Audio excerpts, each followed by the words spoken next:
Welcome to Zaxby's Field on this beautiful Friday night as we prepare for the first matchup of the year between the 2-2 Liberty North Eagles and the 1-3 St. Joe Central Indians. Fans on the home side are decked out in their Navy homecoming attire, and I know everybody here is hyped to get this North Nation's homecoming game underway. North Nation Sports Game of the Week is brought to you by Hawthorne Bank, serving communities all over the Northland and Liberty on 5 Victory Lane.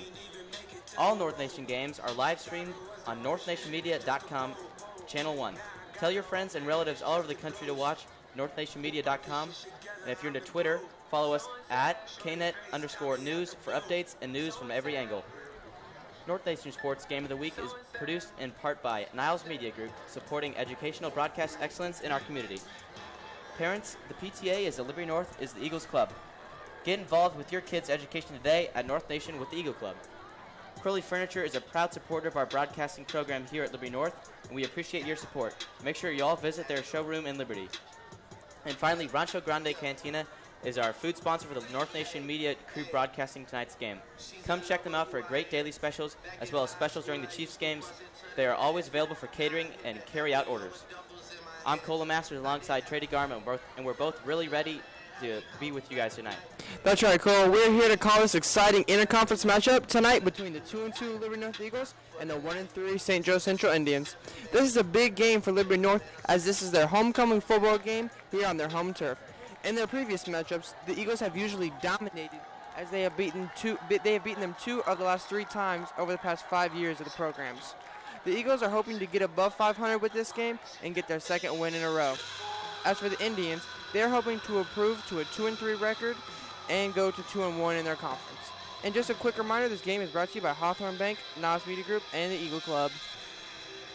And Liberty North prepares to kick off here behind their strong kicker, Brady Pohl.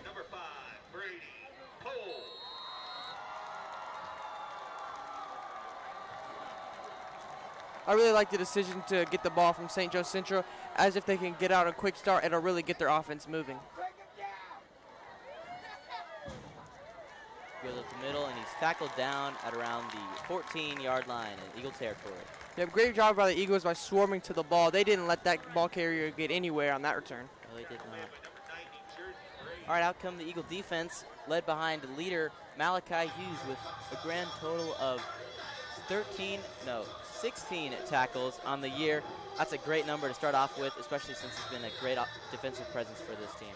Yep, Malachi has been a beast all 3 seasons that he's got varsity reps for the Eagles. He's the middle linebacker and the anchor of their defense. He'll be calling out plays to the other players, and really expect him to have a big impact on tonight's game.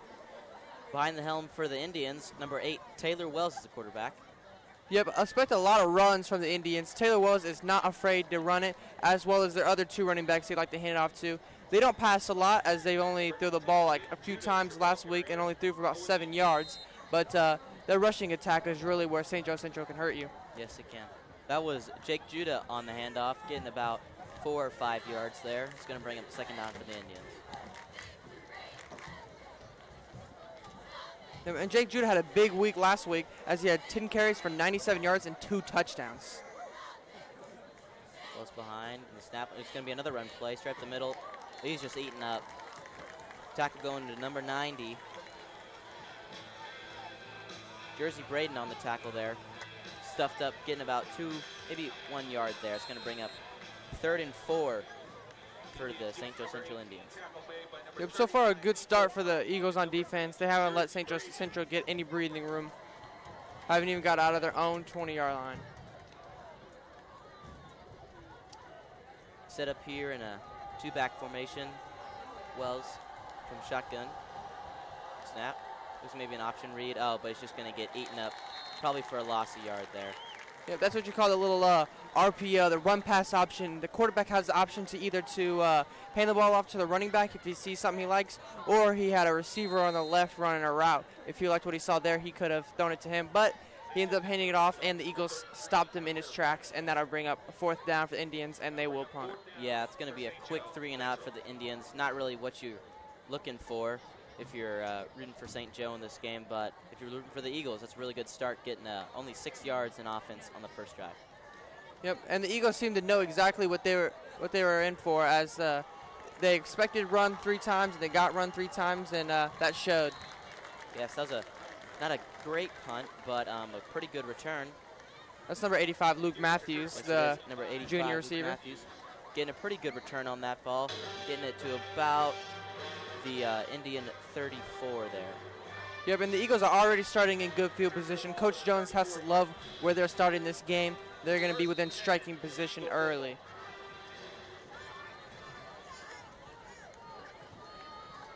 Looks like we have a crunch right formation from the Eagles. Keyshawn Turner in the backfield. Van Dyne with the snap. Looks like it's going to be a handoff to Keyshawn to the outside. He gets a pretty much 6 or 7 yards there on a pretty good run. Yeah, just a little counter action for the Eagles. They're going to have Keyshawn line up on the left, giving the ball around the right, and run to the strong side. They had 3 receivers out there blocking ahead for him, and he was able to pick up a quick 6 yards on that.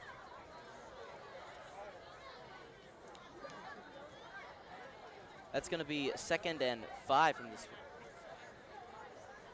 It's going to be 2nd and 5 for the Eagles. Pretty good start, almost in the red zone now.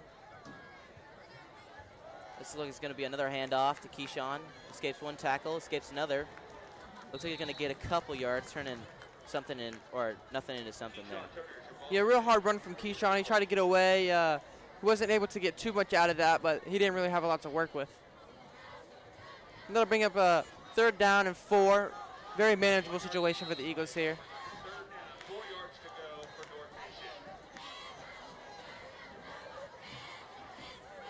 Making sure everyone's on the same page as the big snap coming into the first quarter, separating maybe a field goal from a touchdown here. So it's going to be a... It was like a fake handoff. Van Dyne booted around the right side, and it looks like a big play for the Eagles. Oh, and it looks like a touchdown. Touchdown, Liberty North. Couldn't quite tell who that was to, but it looks like from the reactions that it was Garrett Land. So a huge play for the Eagles here on just a 3rd play from scrimmage. Wow, what a start for the Eagles. Yeah, looks like they faked out to Keyshawn on the outside and then went back and made a pass to number 25, Garrett Lynn there. Yeah, and their first 2 plays, they ran very similar plays as to that one, except this time they faked it and got St. Joe Central off guard and had an open receiver in the end zone. That was Garrett Lynn. Great pass from Jake Van Dyne, and quick score for the Eagles and a great start for them too. Yep, and Brady Pohl secures that extra point, and it's going to be 7-0 Eagles. And if you're St. Joe Central, you cannot let Liberty North get good field position again. They need to get something going on offense so they don't put themselves in a hard situation on defense. And if you're Liberty North, you're going to want to pin them deep again. If they can kick the ball a little short of the end zone and stop them before the 20-yard line, that'll be successful for them. And if they can continue to win the field position battle like they did there on those first drives, they'll be very successful in this game. Yes, they will. And it looks like they've brought out the extra stands again for the band, as it is a very big crowd tonight at its Liberty North homecoming game. Okay, now let's take a quick replay of that smooth touchdown.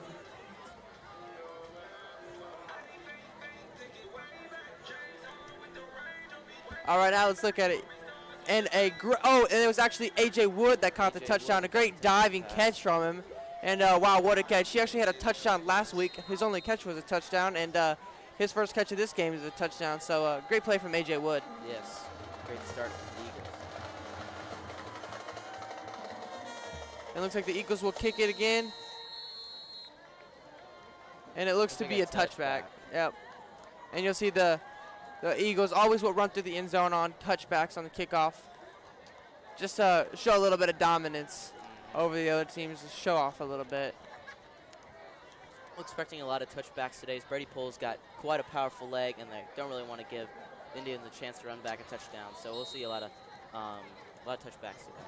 It looks like we will see the Taylor Wells-led offense for St. Joe Central another time, and they're going to look to do a little better than they did on the last drive. Yes, definitely try and get a first down here and get something going.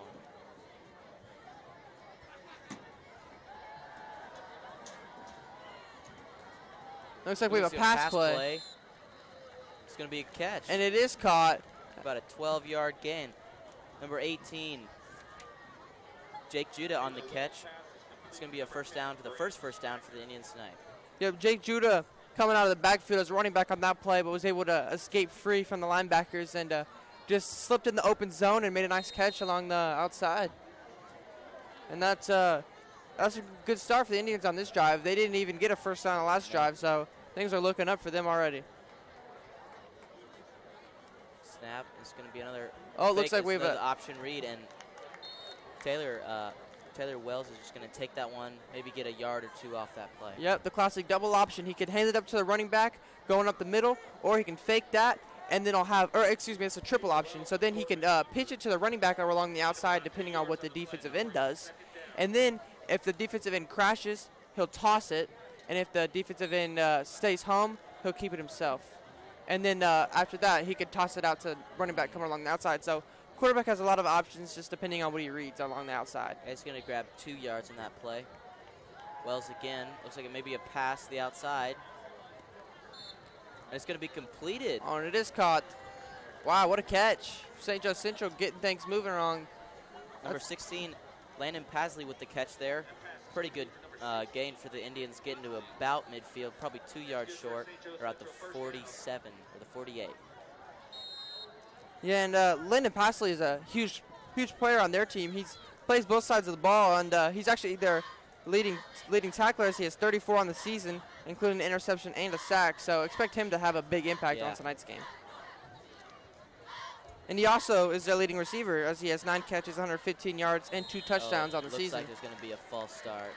That's a costly mistake by the Indians there. Looks like maybe number 32 on the line. Number 32. Alex Cottle there. He's going to lose 5. It's going to be 1st and 15 from around the Indian 43. The Indians are going to look to continue their good drive right now, as they're about midfield. They're going to hope to get some points out of this one. Wide receiver in motion. Oh, it looks like the run play just did not come out there, and it's going to be eaten up by a swarm of Eagles. It's going to be a loss of 2 or 3. They're going to bring up 2nd and long. Yeah, the ball carrier was number 33, Hunter Madison. Yeah, he really did not have anywhere to go on that play. The Eagles snuffed that out way behind the line of scrimmage.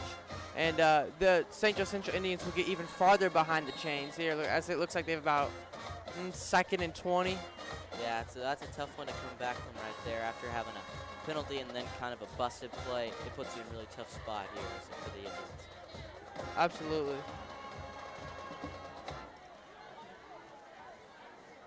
And a snap. Looks like maybe another read option. No, it's going to be pass play. Looks like maybe never developed. Can't quite tell what's going on right now.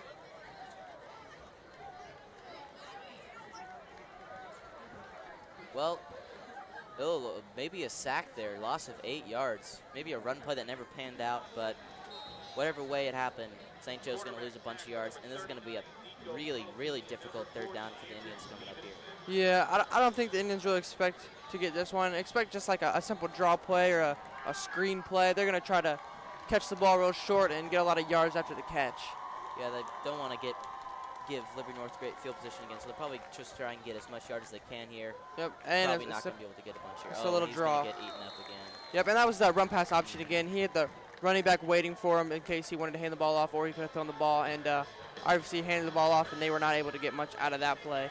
And that will bring up the 2nd point of the day for the Indians on just their 2nd drive. And that was tackle leader Malachi Hughes, middle linebacker, just reading that and then coming up strong and making the tackle there. Yeah, he read that one perfect. He knew that the run play was his responsibility on that one. He didn't have anybody in coverage because it would have been that running back. So he just came up on him, and he pretty much just clobbered him. Looks like maybe a better kick this time. It looks like A.J. Wood will get a chance to return it. And looks like he got a few yards on the return. Liberty North will take over with good field position once again. It looks like looks like they get into Indian territory at about the 46-yard line. 47-yard line is about where they're going to spot it. And, more good field position for the Eagles. They're going to look to convert off of this again as they did last drive. Pretty good return. Going to get him pretty good field position for the Eagles as Jake Van Dyne comes out to start his 2nd drive, hopefully being another scoring drive for the Eagles. Yeah, Van Dyne is looking to use that big arm of his here again on this drive. He steps back in the pocket, plenty of time, and Jake takes a shot Showing down that the big field. arm. It was going to be And he does caught. complete A.J. it. Wood, and it's going to be a touchdown. Wow. Oh my He goodness. fought through all those defenders. What a great play by number 4, A.J. Wood. Second touchdown of the night. Wow. I'm speechless. That's, what is it, like 4 or 5 plays for the Eagles Yeah, and that's 2 only 4 touchdowns? plays on offense. And he's got 13, probably going to be 14 points on the board. Yeah, I mean, A.J. Wood already having himself a monster game. 2 long touchdowns. I mean, wow. And if you're the Indians, you got to have better containment than that. You can't let your receivers get open deep. That's right. A.J. Wood now has 3 touchdowns in the season, doubling what he already had tonight in this first game. It's only been 8 minutes in the first quarter. And Brady Pohl going to be good. Let's go check out that touchdown again.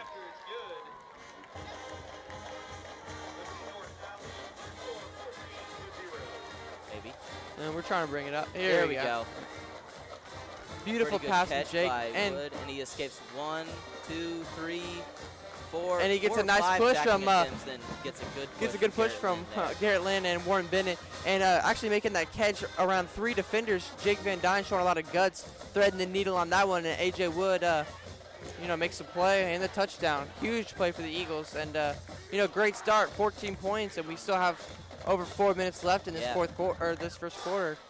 St. Joe didn't have a great start to the season. They're off 1-3 right now, and they do have a bunch of people playing on both sides of the ball. So it may be a boat race coming out of here, as they may have some of their players just getting too tired, and then this may be a quick victory for the Eagles. But let's see how the Indian offense comes off of this, trying to get a score on the board.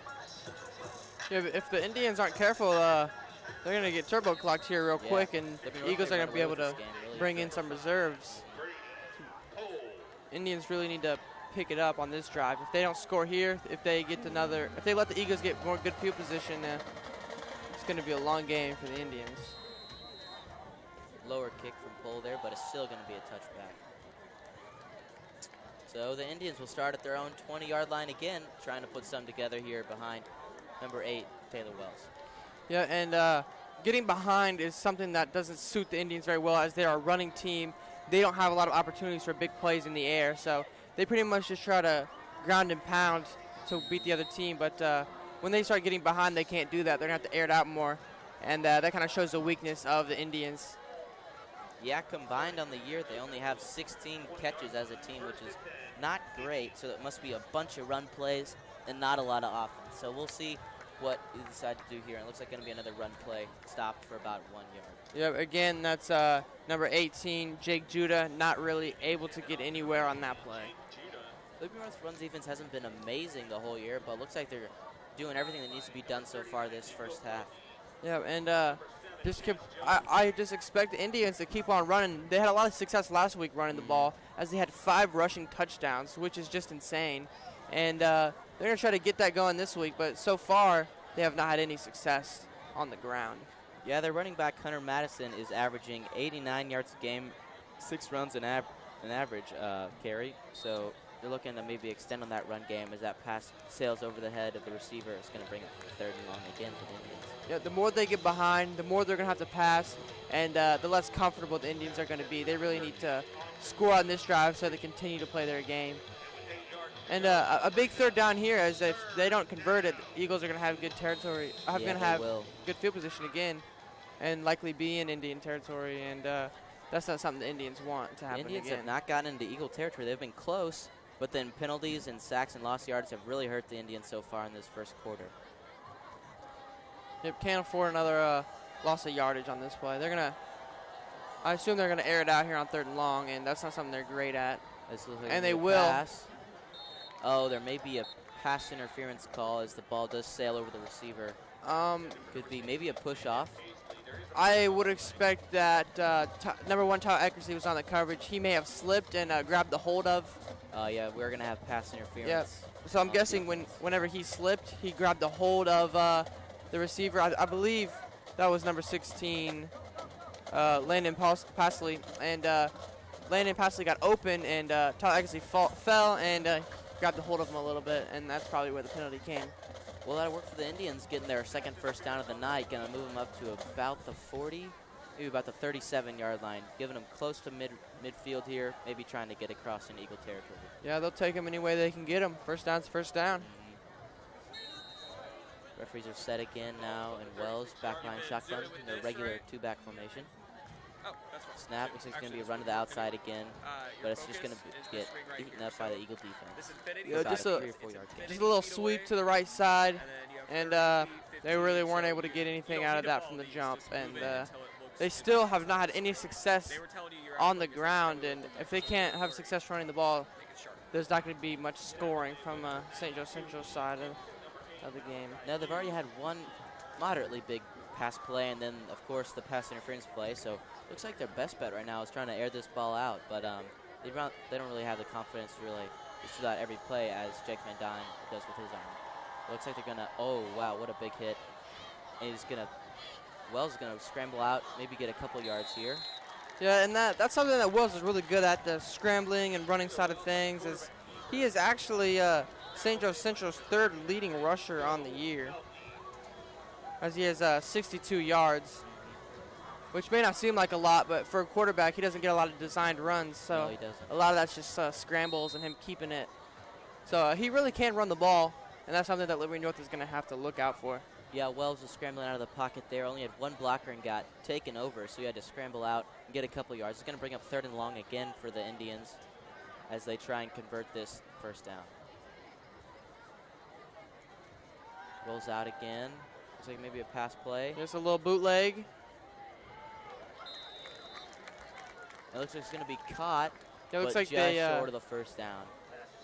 Yeah, the running back coming out of the backfield, just running a little arrow route to the flats, and he was able to catch the ball, but didn't have a lot of room to run, so he was stopped short of the first down, and that'll bring up another Indian 4th down. Yeah, it's going to be 4th and 1, I'm thinking here, so it's probably going to be a punt since they're still in Indian territory, but you never know. You could see a fake punt play trying to catch the Eagles off guard. Yeah, they are in punt formation, but Eagles need to be on guard at this point in the field. They might, and it looks like they will punt it. Yeah, they are going to punt it. They did have that. Eagles did have a problem with that 2 weeks ago against Park Hills. There was a muff snap, and the punter just ran straight up the middle of the field, ended up getting a 40-yard gain. So that's something I bet Coach Jones went over with the Eagles, is just making sure that when they do punt, that they make sure they get it off and not give up the middle of the field. Yeah, and it was little things like that Coach Jones wanted to work on this week. When we spoke to him, he said their theme of the week was refinement, and that they just wanted to work on refining the things that they've put in and just making everything perfect. Well, this has been the first time Liberty North has started in their own territory with a moderately good punt from the Indians kicker. And it's going to get inside the 15-yard line as Eagles are starting kind of deep in their own territory. And here it looks like we might have an illegal motion. Yep. And just a quick second to talk about Coach Jones here at Liberty North. He was a very successful coach over at Kearney, had 2 state championship appearances, was at Park Hill South before that, and now he's here, and everyone at North loves him. He hasn't had the greatest record so far, but he really has made a difference in this program. He's rehauled the offense and the defense, and we're now running the spread offense here at Liberty North, and I think it's worked out for the better. And we had a homecoming assembly the student body did yesterday, and he came out and said a few words, really got the whole crowd hyped. Not everyone at the school is here at this game, but the majority of the people who support the Eagles here are at this game. A little fake sweep to the outside, hand off to Keyshawn Turner up the middle. He just fought for a couple yards, but not a big gain for the Eagles there. Yeah, it's going to get a couple yards. It's going to bring up maybe 1st and 12, 1st and 13, 2nd and 12, my bad. And Eagles maybe trying to air this one out, get a couple yards, get out of there, get out of the end zone here, and give Jake Van Dyne a little bit more control here. Looks like we have a 2 receiver set on the right, Keyshawn Turner in the backfield. The Eagles just ran a little Omaha action where they don't call a play. They just try to fake snap it. And it's going to be a wide receiver screen. A.J. Wood. He gets at the field. Another big play for him. He gets around. Up the sideline. He's up. He's still up. Wow. Oh, my goodness. Another huge play for A.J. Wood. A.J. Wood is having a night here, a homecoming game. And that was from within the 20, and he gets all the way to the 25. great blocks there from the Eagles offensive line and other receivers, and that just gets A.J. Wood up until about the 25. That's a great play for the Eagles. Yep, but it looks like it's coming back as the Eagles players are running. Oh. And we actually have a replay of that last play. It will come back, but we just want to take another look at it. Looks like there may be in a hold there. Yep, and A.J. Wood just using pure speed to get around the outside. Had a nice block from Braden Stravino there, but had one man to beat. It just got tripped up a little bit, but a huge play for the Eagles, even though it will be coming back. Looks like maybe a hold play on the Eagles. He's going to send them back quite a few yards. It'll be 10 yards from the spot. So that would really put them a little bit more behind the chains. They're already behind the chains. So just a couple yards back. And 14 here. Manageable for the Eagles offense, explosive offensive power, but that big play would have been really beneficial for the Eagles offense going into the first quarter here. Yeah, but I bet the Eagles aren't too worried about the chains right now, as they've had two big plays and a third one that got called back just now.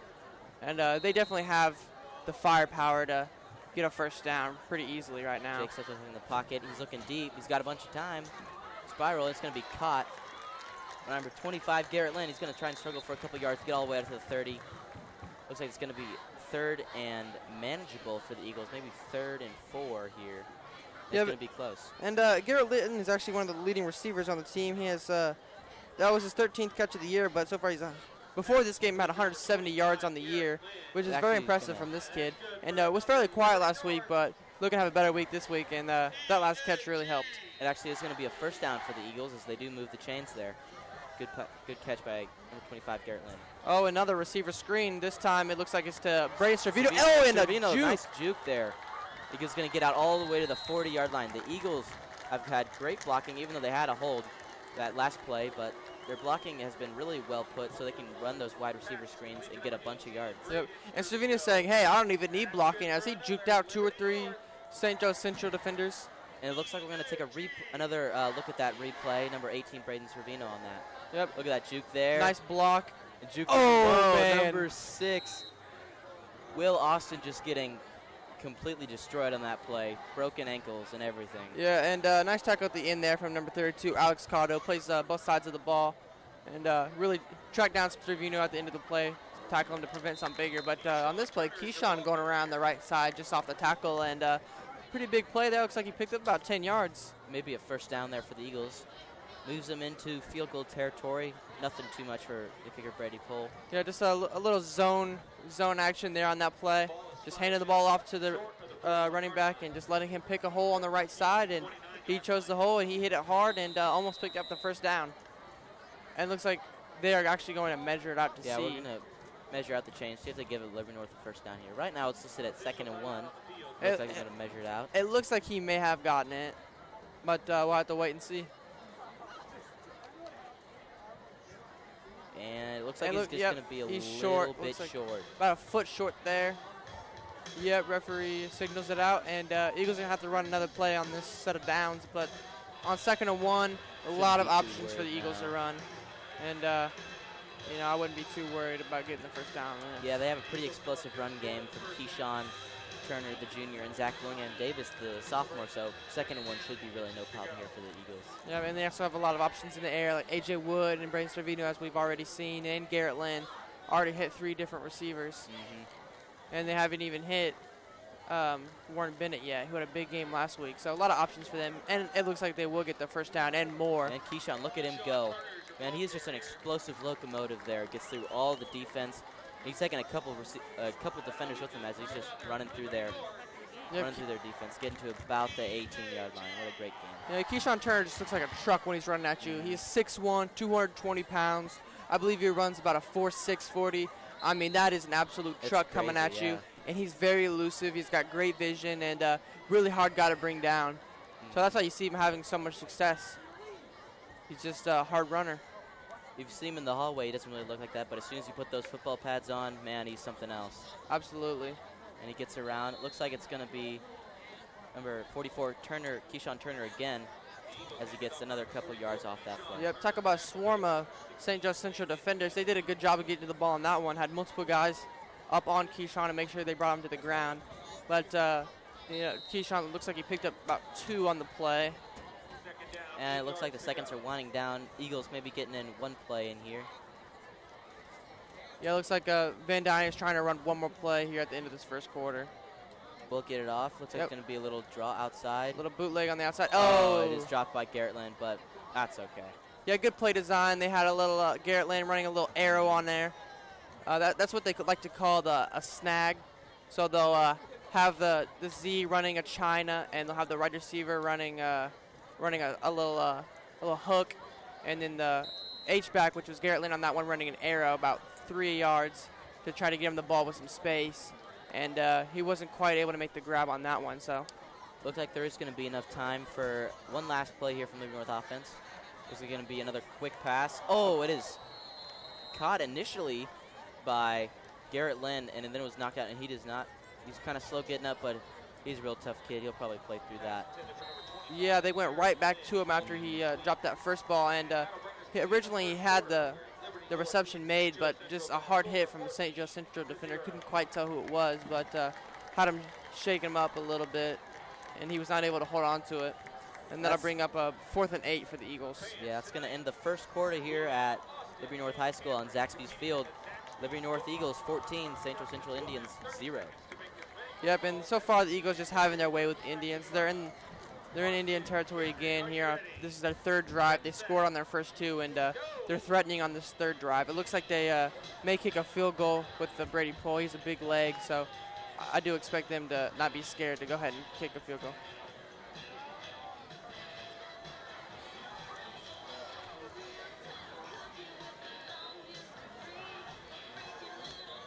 Okay, and let's go ahead and take a look at our sponsors. As North Nation Sports Game of the Week is brought to you by Hawthorne Bank, serving communities all over Northland and in Liberty at 5 Victory Lane. All North Nation games are live streamed to northnationmedia.com Channel 1. Tell your friends and relatives all over the country to watch northnationmedia.com. And if you're into Twitter, follow us at KNet News for updates and news from every single game. And North Nation Sports Game of the Week is produced in part by Niles Media Group, supporting educational broadcast excellence in our community. And, just a quick shout out to those sponsors. They're not all of our sponsors, but definitely play a big role in helping us get these broadcasts out to you guys, and also allows a lot of opportunities for us students to have a little chance to broadcast these games and broadcast throughout the school. And looks like they're lining up for a field goal, the Eagles, and it is up. And it is good. Poole for his 5th point of the night. It's going to give the Eagles a 17-0 lead. Yep, the All-State kicker Brady Poole having no problem with that one. Put it right through the uprights, and that'll give the Eagles a 17-0 lead here at the beginning of the second quarter. Mm-hmm. And it looks like the coaches are fired up. They know that that's going to give them a lot of confidence, as even on the drives they're not getting a touchdown, they're getting points. Yes, Trey, as the Indians come out, really hoping to get something going here, as they still have not gotten into Eagle territory. Really looking forward to just maybe getting something going, getting something on the board to test this Eagles offense. Yep, their defense made a great stand on the last drive to hold the Eagles to just a field goal. Now the offense is going to have to show that they have a little bit of life in them and get some yards out of this drive. And just the kickoff formation set up here, as the Eagles tend to kick off this.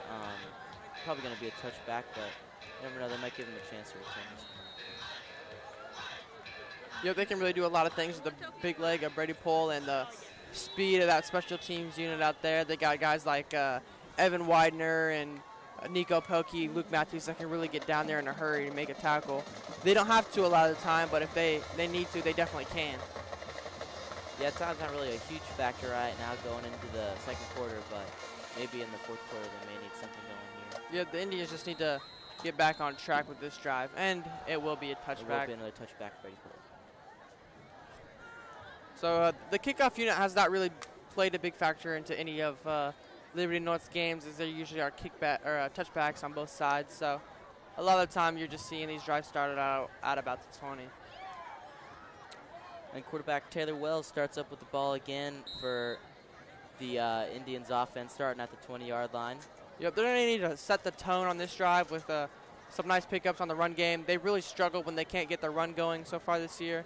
And if they can't get a little bit of run plays going on this drive, it's going to continue to be a struggle. Rolls that again. So we got a bootlegger on the outside. Oh, and he's going to be brought down. Yeah, it looks like he ran the option again. He pitched it off to his running back, number 33. That would be Hunter Madison, and he was not really able to get a lot around the outside on that play, as he looks like he lost about 7 yards on that one. That's a rough loss for the Indians. It seems that all of their offensive movement has been on bigger passing plays, so maybe during this second half of when it starts up, they may have a little bit of a game plan change and stick to the air, because the Eagles offense are seeing all these run plays and they're just eating them up.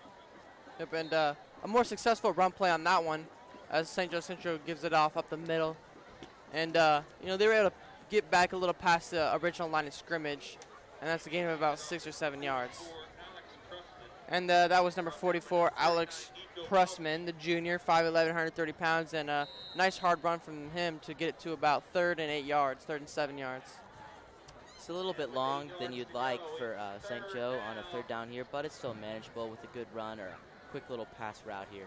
Yeah, they've had a couple big plays so far in the game, so I expect them to go to another bootleg. That's kind of been their go-to, and they might try to get another short pass off and give their athletes some space to run after the catch. Well, it looks like Wells going to have to scramble again, maybe throw one out.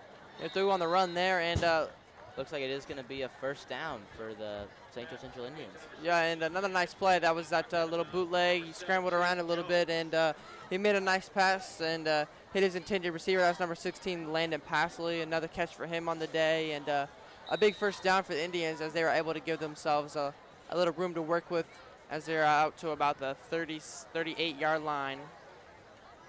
And they're going to hope to get a couple more big plays like that one.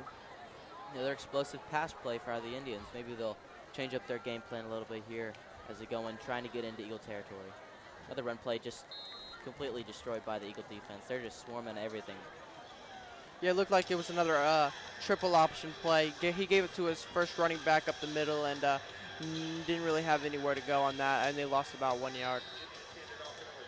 Yeah, it's going to be 2nd and 11 from the Indian 37 here.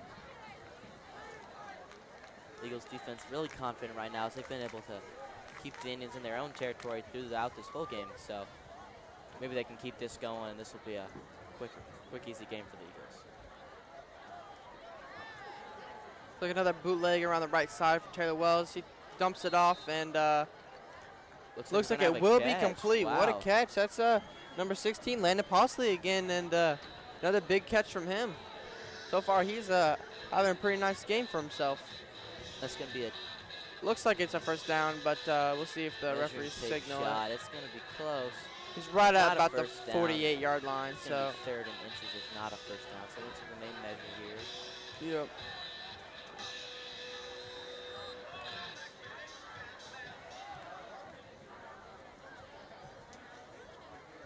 And they go out to measure. Close. And just looks like it's just going to be short. Referee blocking the view a little bit, but looks like they say it's short. It's going to be 3rd and inches coming in for the Indians offense. They're probably going to run a play here, as they've normally had a tiny bit of success come in with this run. So, or maybe they're going to measure it again out in the open field. This is kind of interesting here. They're going to take another measure at it. I don't know. Here. Maybe there's something wrong with the spot. It looks like it is going to be just short. I mean, that's about as short as you can get. Yeah. Just about maybe 2 laces long on the football. That's it. I remember, I think it was about a year or 2 ago at I believe it was a Cowboys game. They had, I believe it was Cowboys Raiders. I may be mistaken. But it was so close to a 1st down that they brought out a piece of paper to try to see if there was any space in between the marker and the ball, and they eventually said it was a 1st down. It's going to be a quarterback sneak, and the Not Eagles quite look that like they're close going to on stop this and play there. It's going to be close, though. Yeah, they stuff him at the line of here. scrimmage. Depending on the spot here, this may be an Indian 1st down, or it could be an Indian 4th down coming up with another punt. Indians went with a little bit of a quick count to try to catch the Eagles off guard, and it didn't work too well, but if it did work, it worked by about an inch. And it that's all they looks really like needed. So they're going to take another. They're going to measure it again. yeah, we'll see if they got what they wanted here on another measurement. Now, this is only the second quarter, but this is a pretty big drive for St. Joe Central Indians, as they have not gotten into Eagle territory, as they're only at the 48 now. And they are going to give them the first down. Big play for the Indians there, converting that second down and then getting their first down marker now into Eagle territory. Yeah, just their third first down of the game here in the second quarter. And they're going to look to build some momentum off their first few.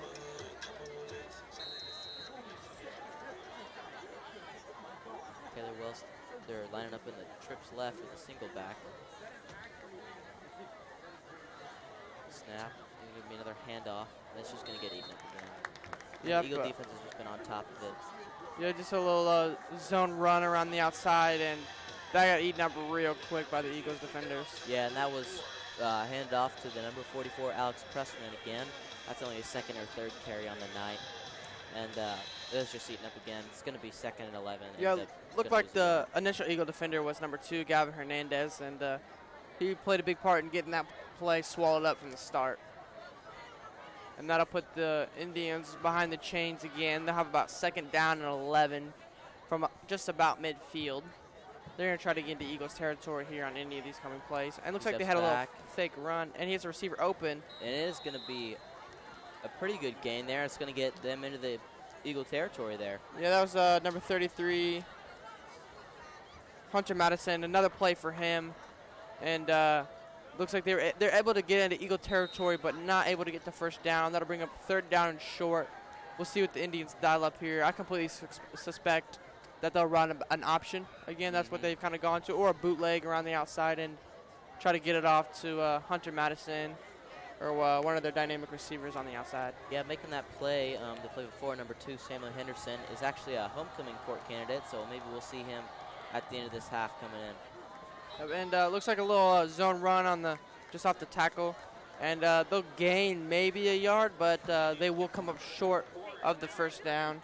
That is number 4, Cord Allen, and he didn't really have a lot of running room and was stopped short. And it looks like they'll call it about 4th and 1.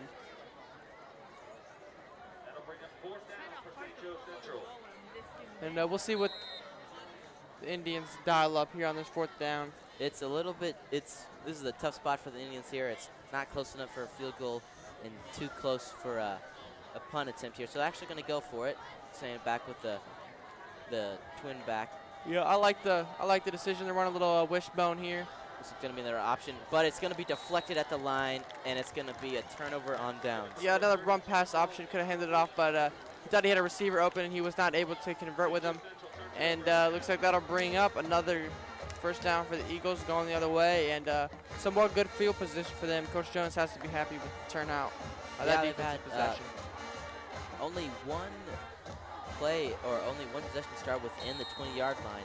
And that's given the Eagles, and every other drive has given them a touchdown. So this may be another touchdown drive coming up here with this pretty good field position. Yeah, they've been working with short field a lot so far in this game, and it has really worked to their advantage. They scored touchdowns on both of those drives. This is going to be a handoff to Zach Davis. Gets around one tackler and then drags one down, probably for a gain of 2 yards. Yeah, just a little buck sweep around the outside to the left, and didn't have a lot of room to work with, but was able to pick up a couple yards.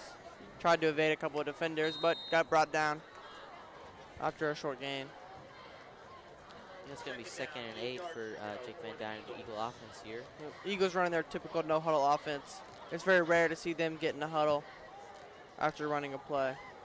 When he steps back, Jake in the pocket. He fires it. He's going to hit Garrett Lynn past the secondary, and he's going to get through just the safety to stop him, and he gets to about the 25-yard line. Yeah, you see Jake Van Dyne really delivered a bullet there. Garrett Lynn did a great job with those strong hands of his. Hold on to that one, and we have a replay of that. Real nice grab from Garrett Lynn. Let's take a look. As you can see, Garrett Lynn is a really good receiver, and he had a problem with that ball. That just shows you how much of a cannon Jake Van Dyne has. He normally catches those balls just like nice and easy, but then on that one he had a little bit of trouble, and so that must have been coming in hot. Yeah, Van Dyne has a big arm, but Garrett Lynn showed that he has great hands. And it looks like on that play, Zach Willingham Davis got the ball and a little late coming from the replay, but I think it was worth it seeing that. Yeah, that was a pretty good nice play pitch right and there. catch from two Eagles. Maybe it was a pretty good gain. Oh, it looks like there may be a hold call on the offense here. Yeah, some sort of penalty going on.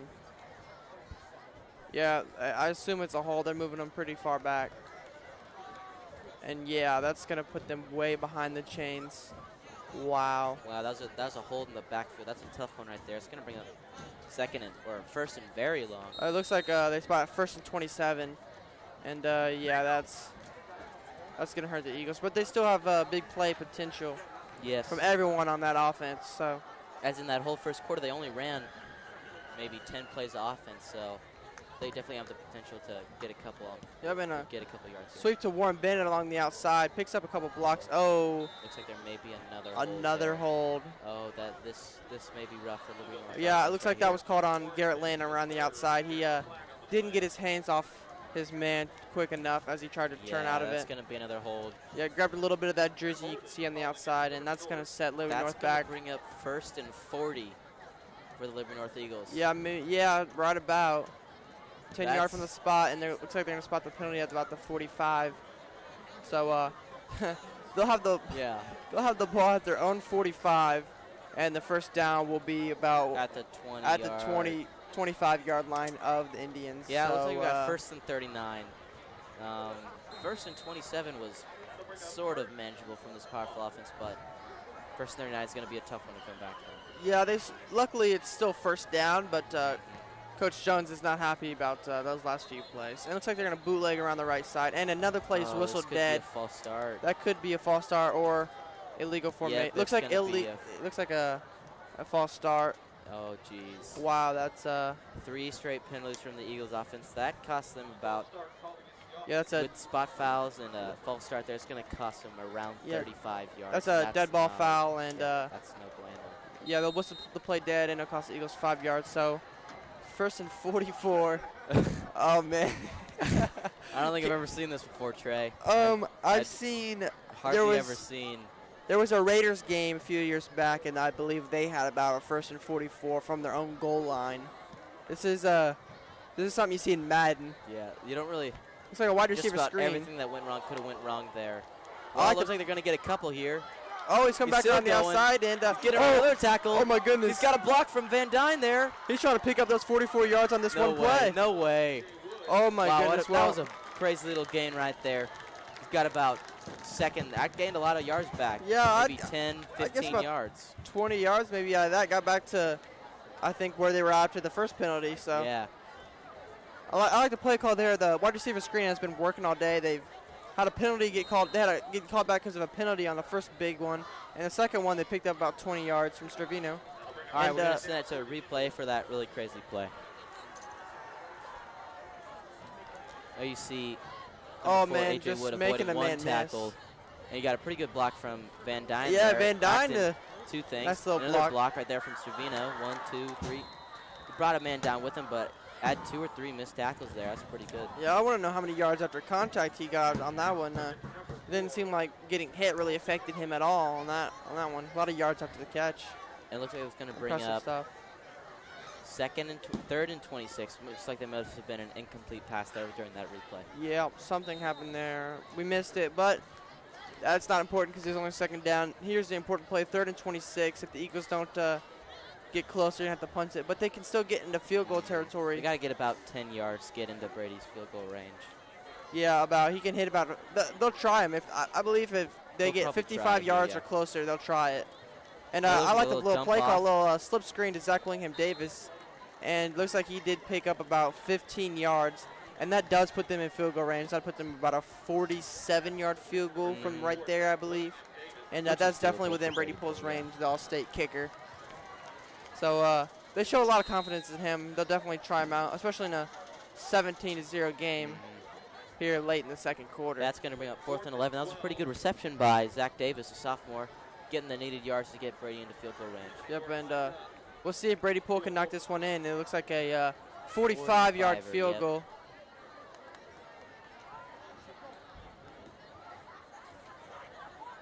And snap. Kick. Can't quite tell.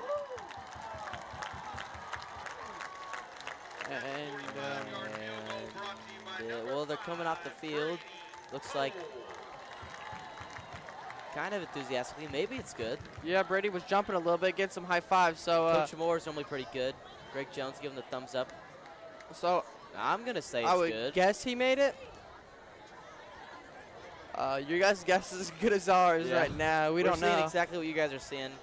And it was good. Yes. Right. Wow. Yeah, we've had a little bit of technical difficulties in the studio or up in the press box. So we're actually in the studio today. So we're seeing exactly what you guys are seeing. So give us a little bit of a break if we have a little bit of time trying to see these plays fold out. Yeah, and impressive stuff from Brady Poole hitting the 45-yard field goal. If he makes a few more like that, he'll see that first team All-State come up again his senior year. And he's getting a lot of looks from colleges.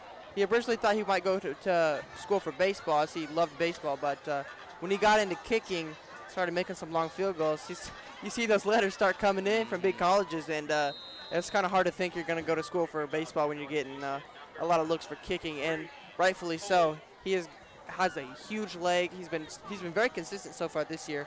Was mostly consistent last year, and a big leg from this kid. Yeah, Brady played JV baseball last year, and I got the privilege to play with him for a little bit.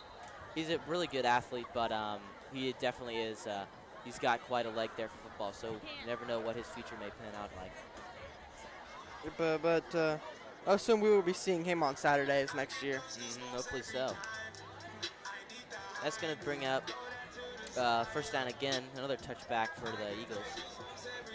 Maybe not a touchback, because they only set up. Oh, yeah, it is a touchback, yep. And the Indians are going to look to get this drive going and get some points here for the first time in the game. We have about 3 minutes left in the first half. They're going to try to convert. And there is no 2-minute warning, so they still got 3 timeouts, so time shouldn't really be an issue here. This is going to be another option read. Yep, got that triple option. Gain maybe 1 or 2 yards there. Yeah, they're going to try to just try to run them to death, try to wear them out with all these run plays. But so far, Liberty North looks unaffected by the tempo. Yeah, the really only time that's really worked out pretty well is when they've run that option, then Wells has kind of shovel passed or almost flicked out a pass to an open receiver just down 3 or 4 yards in front of him, and they get a couple yards there. But other than that option replay has not worked out tremendously. Yeah, the little bootlegs to receiver on the outside has been the thing that's worked the best for them. There's like another option there, but and that is absolutely blown it's up. Just getting eaten up. That looked like number 39, Ian Higgs, was the first to get to that one. But number 39, Nico Pelkey. And a swarm of Eagle defenders on that one, and St. Joe Central is not able to get any. No, it looks like they're going to lose 2 yards on that one, so it's going to bring up 3rd down and 10 from the 20-yard line again. Yeah, but it looks like we have a timeout. I believe. Looks like St. Joe Central is going to call a timeout, get their offense together, and get a first down here, Galvin.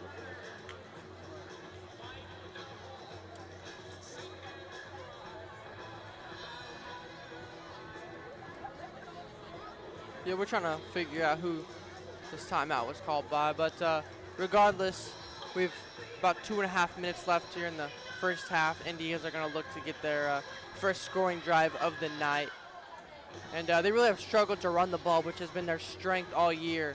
So they really have not gotten anything going on offense. And passing the ball has actually been their strength this game, and that's when you know they're not having a great game. Yeah, it's going to bring up 3rd and long here for the Indians in their own territory. Really, it's just going to be just inside the 20. So possibly some really good field position here for Liberty North again. Yeah, they got get a stop. A 2-back set with 2 receivers on the left. I believe they're going to do some bootleg again. Yep. Rolling out. Going to pass. It's going to be dropped. Incomplete. That, again, the intended receiver is number 16, Landon Pausley. And so far he's had a good game, made a lot of catches, but not able to come up with that one. That'll bring another punt for the Indians. And Liberty North has another chance to get a scoring drive here late in the second quarter. They have plenty of time. The last 2 drives they've gotten field goals. They're going to look to get something a little more than that, give themselves a little more breathing room. Yes, St. Joe has had 5 drives, 4 3-and-outs, and 1 turnover on down, so not much offense from St. Joe, and not really much defense either, as Liberty North kind of stomped on them in the first couple plays, but they've held them back because of a bad snap, maybe? Snap, and not much of a Liberty North's going to need to get out of the way. Not going to go anywhere. And looks like Liberty North is going to take over at about the 36-yard line of the St. Joe Indians, and they look pretty hyped. Yeah. Coming to the sideline, they got some players jumping. Looked like Chase Jones started jumping. That's just shows a little bit of excitement that they have right now. As if they're able to win this game, they'll get back over 500. Yeah, and they'll get 2 wins in a row, and hopefully they'll be able to wear those coveted gray jerseys they've been all wanting to do. As Coach Jones not let them wear the grays unless they win 2 in a row. So hopefully Liberty North can take that into Staley as they're on the road.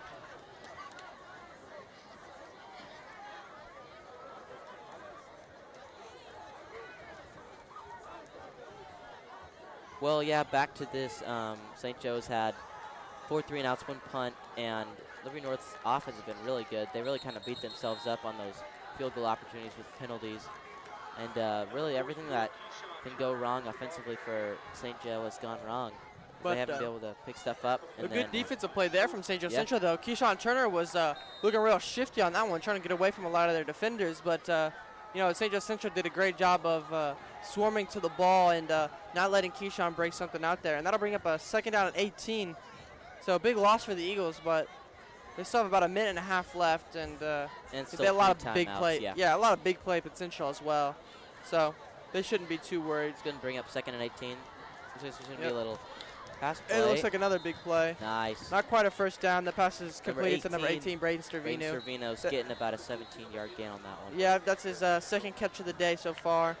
And he's been a kid that he's contributed, I think, since his sophomore year. He's been really good. He was fairly quiet last year, but he has a lot of big play potential. Very physical receiver. He's a big guy.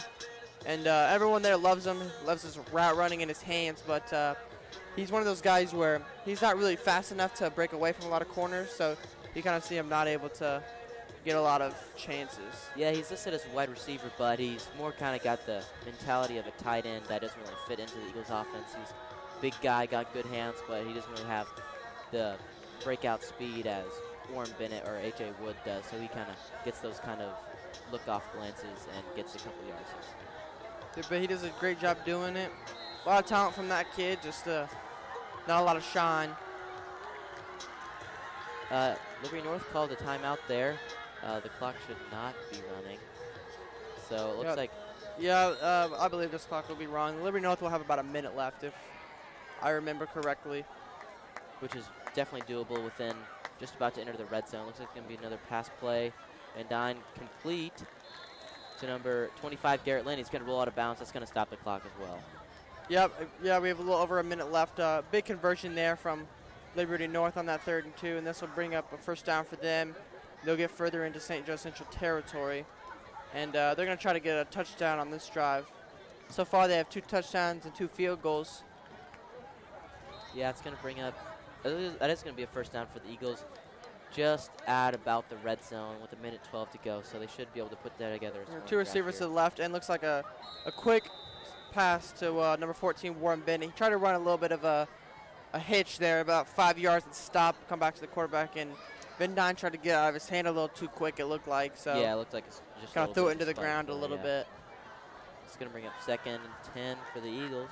You have still plenty of time for them in the red zone with a minute left. Is plenty of time, and they have 2 timeouts left. So that timeout earlier was Liberty North. I wouldn't eliminate the run game just yet for Liberty North, as they do have those. Oh, big pump looks fake. like a pump fake.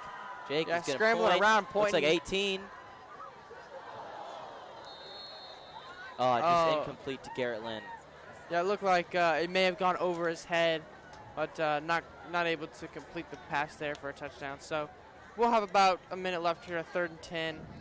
And the Eagles are going to look to get a touch on this one. They've had to kick a field goal 2 straight drives, so they're going to want to stop that trend and get another touchdown as they did earlier in the game. Yeah, well within field goal range here, so I either expect about a 10-yard hitch or an out play or maybe even a run from Keyshawn Turner here, but nothing really too extravagant to shoot for the end zone. I don't expect them to shoot exactly for the end zone. They'll try to get the ball to someone in space, maybe run a little quick pass to A.J. Wood and let him try to do something with it, or another corner route to Garrett Lynn or something along those lines. Looks like it's going to be another pass play. It's going to be a short little out. It looks like a... Oh, but it was just short again. Yeah, actually a comeback, a run about 13 yards and a run to the sideline. And Van Dyne not able to connect with the intended target, number 18, Braden Stervino. And it looks like the Eagles will punt or excuse me, they'll kick another field goal. Well within Brady Pole's range. It's going to be like a 35-yarder or some along those lines. 36, 37. Yeah, and if, if there was high school fantasy, I would definitely put Brady Pole on my fantasy team because he racks up points, that's for sure. yeah, he's kicking a lot of field goals, and I would rack up a lot of fantasy points. This would be his. He has 8 points in the night. It looks like it's going to be 11 points for Brady Pole just by himself.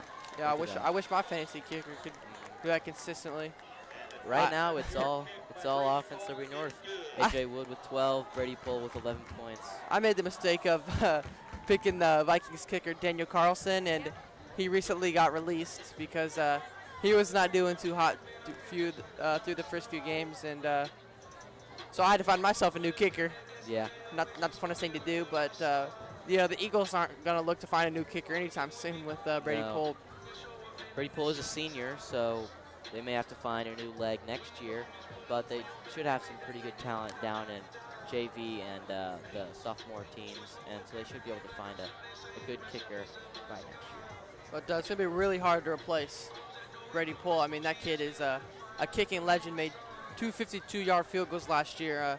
I don't know if you can find another high school kicker, I mean, really in the state that can kick as well as that. Obviously not last year, but I don't think there's going to be 2 kids in their program that are able to kick like that. But luckily, the kicker is not exactly the most important part of their game.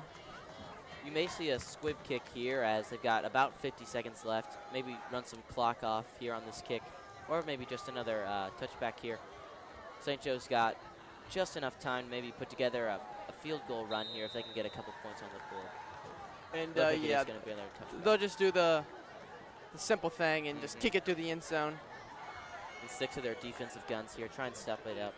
Maybe if they get a quick pick or a forced fumble here, they could put together another scoring drive for the second half. Yeah, Liberty North is going to play to their strength here, and I believe they're going to play a little bit of a off coverage here, as St. Joe Central has not had a lot of success running the ball, so they know a pass is coming, and that's not St. Joe Central's strength. So looks like the chips are playing right into the Eagles' hand. Yeah, they set up here, 1st and 10 from the 20 again, the Indians start. Taylor Wells the handoff, straight up the middle. It's number 44, Alex Pressman again. Has been their leading rusher so far.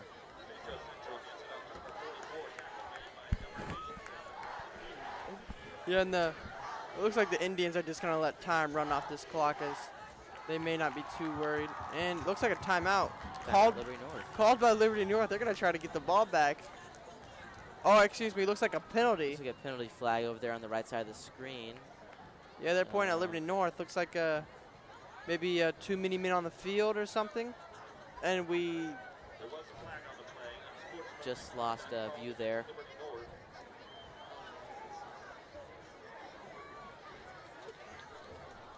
But it is going to give St. Joe Central a 1st down there. Maybe looking at the 35.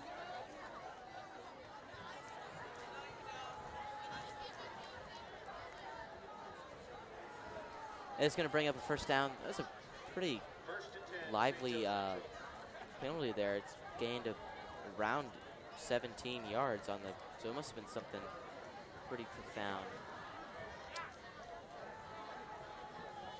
Yeah, so St. Joe Central is going to get some good field position here.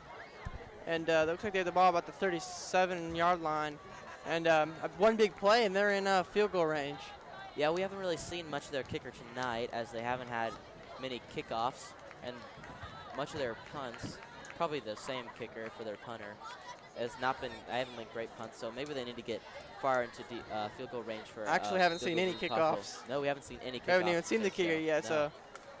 If it's the same guy as the punter, then we have seen him, but it looks like another read option. Oh, and he's going to be brought down. Taylor Wells back beyond the line of scrimmage. Yeah, he was looking for something on the outside. He didn't want to take the risk to pitch it to his running back, so he just decided, let's take our losses here and make sure we don't fumble the ball or anything. So it went down pretty smart. Neither one of them would have had really any room to run. And it looks like a timeout maybe. Timeout, St. Joe. I believe it would be St. Joe because on 2nd down they still have a chance. And let's take a little let's take a look at a replay here. Yeah, you can see Taylor Wells just really had nothing to do there. He tried to make something out of nothing, but really couldn't, and just brought down for about a 4-yard loss. Yeah, Nico Pokey really hit him right away, and Chase Jones coming in to clean it up. Looks like he may have gotten a nice little hit on his own teammate, but great defensive play from the Eagles.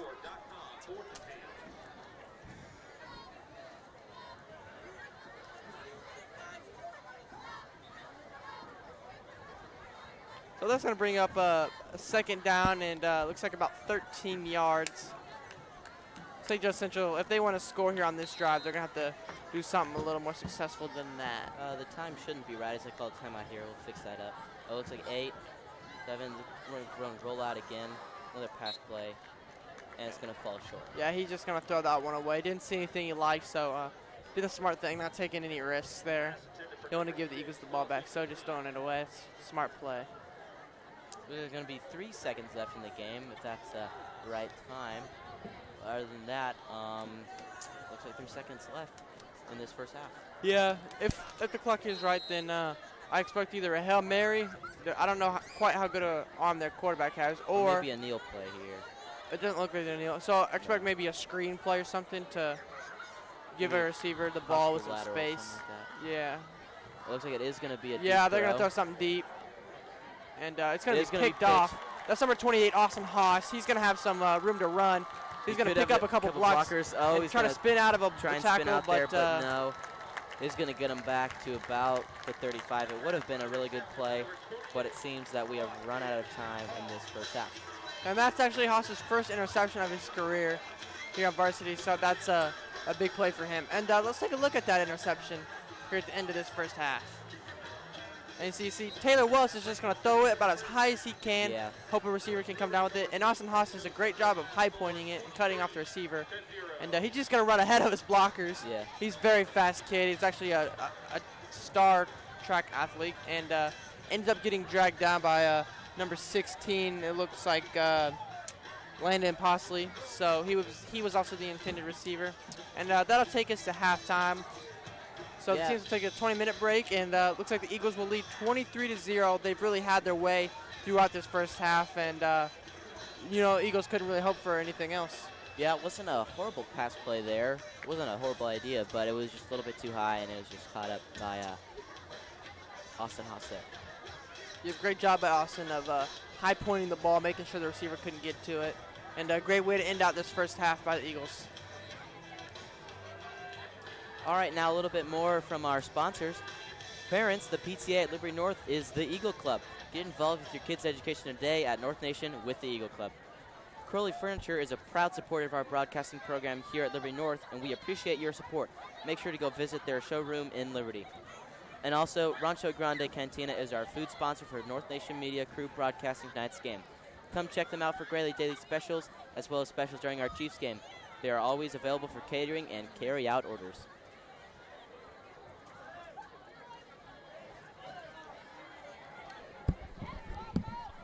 So it looks like Liberty North is going to start their homecoming festivities. They have the band out ready to play for the homecoming king and queen nominees.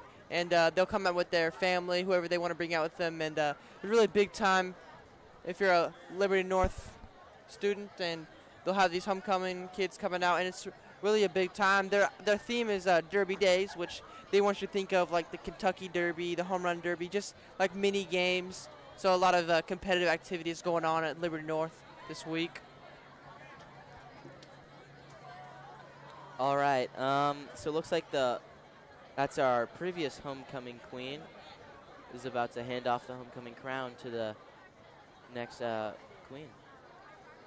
Yeah, coming out with a couple of little kids all dressed up. Really, really great to see these kids carrying this crown, carrying a tiara. It looks like the festivities are about to start.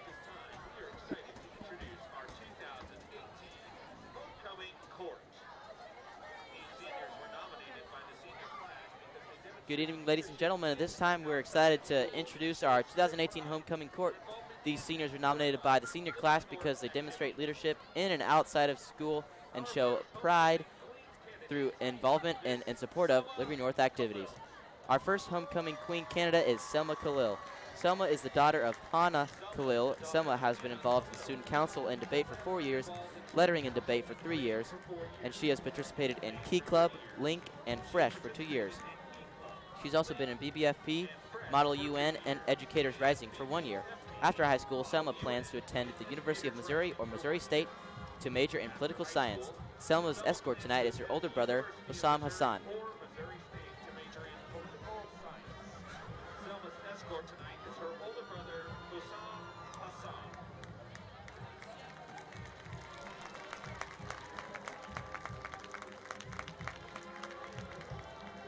And our first homecoming king candidate is Joe Anderson.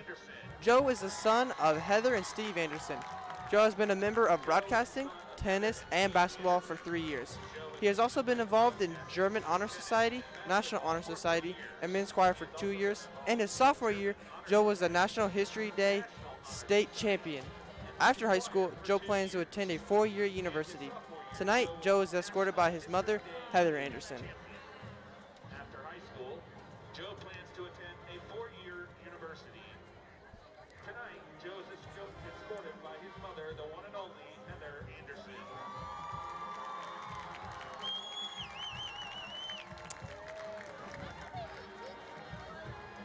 Our second homecoming queen candidate, Miss Lillian Leslie. And our second homecoming queen candidate is Lillian Leslie. Lillian is the daughter of Sarah and Dave Leslie. Lillian has been involved in student council for 4 years. She has participated in Link and volleyball for 2 years, and she's been involved in Educators Rising for 1 year. Lillian has participated in the JDRK Walk for type 1 diabetes and volunteers at a local homeless shelter each Thanksgiving. After high school, Lillian plans to attend a 2-year community college where she will study educational psychology. Tonight, Lillian is escorted by her father, Dave Leslie. Lillian plans to attend a 2-year community college where she will study educational psychology. Tonight, Lillian is escorted by her father, Mr. Dave Leslie.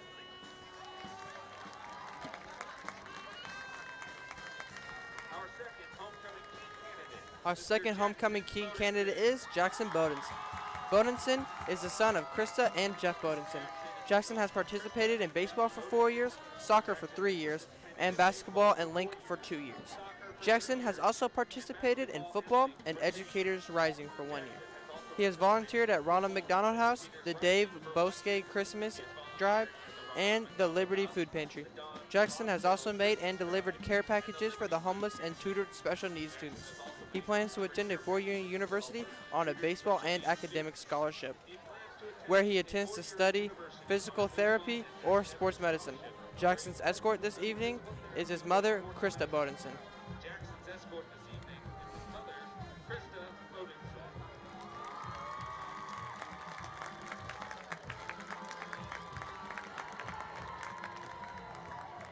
Our third homecoming queen candidate, Miss Bailey Newcomer. And our third homecoming queen candidate is Bailey Newcomer. Bailey is the daughter of Christy and Brad Newcomer, and Bailey has played varsity soccer for 4 years, and she has been a member of Student Council, Key Club, HOSA, and Link for 2 years. Educators Rising for 1 year. Bailey has volunteered at the Harvesters Food Pantry and the Liberty Community Christmas Tree. After high school, she will attend the University of Missouri to major in nursing. Bailey's escort tonight is her father, Brad Newcomer. And Bailey is actually dating the quarterback of the football team, Jake Van Dyne, so I expect that she'll have a lot of votes from that football team. Our third homecoming king candidate, Mr. Anthony Garcia. And our third homecoming king candidate is Anthony Garcia. Anthony is the son of Jessica and Tony Garcia. Anthony has participated in cross country for 4 years. He has been a member of HOSA for 4 years, and he is currently serving as a HOSA president. He has been a member of Student Council for 3 years and is currently serving as executive treasurer. Anthony has also been a member of National Honor Society for 2 years and currently serves on the executive council. He's a leader of the Jim Nyberg Center and Centerpoint Hospital and North Kansas City Hospital. Anthony also led 4 patient fundraisers in the After high school, Anthony plans to enroll in pre-med program at Johns Hopkins University before He led 4 patient fundraisers in the community and volunteers each year at the Liberty Community Christmas Tree. After high school, Anthony plans to enroll in a pre-med program at Johns Hopkins University. Before obtaining a medical degree and working on trauma care, tonight Anthony is escorted by his mother, Jessica Garcia.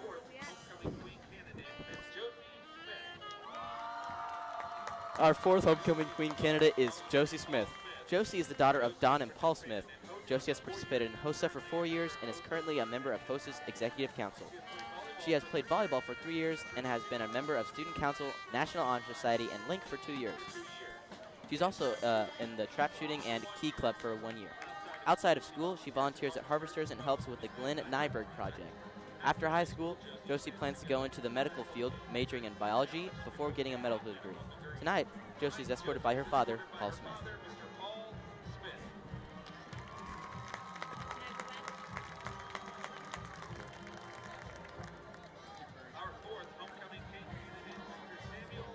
Our fourth homecoming king candidate is Samuel Henderson III.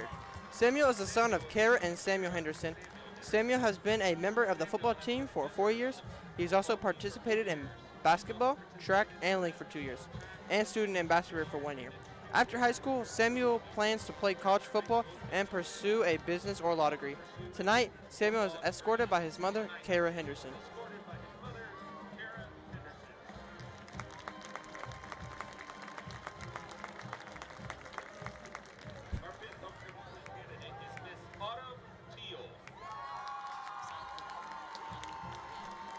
And our fifth homecoming queen candidate is Autumn Teal. Autumn is the daughter of Mary and George Riley. Autumn has been involved in Link and Young Life for 2 years and Debate and Key Club for 1 year. Outside of school, Autumn has volunteered at Hillcrest for 4 years. And after high school, Autumn plans to attend Maple Woods for 2 years and then attend UMKC to study dentistry. Autumn's escort tonight is her stepfather, George Riley.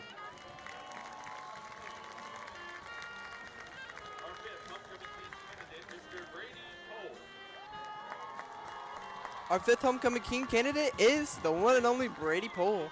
Brady is the son of April and Marty Pohl. Brady has participated in football, basketball, and baseball for 3 years. In football, he's received first-team All-State kicker and All-Conference punter honors. He has earned the Golden Eagle Award for lettering in 3 sports for 3 years. Outside of school, Brady has volunteered at Ronald McDonald House and Harvesters, and he is read to elementary kids during his senior football season.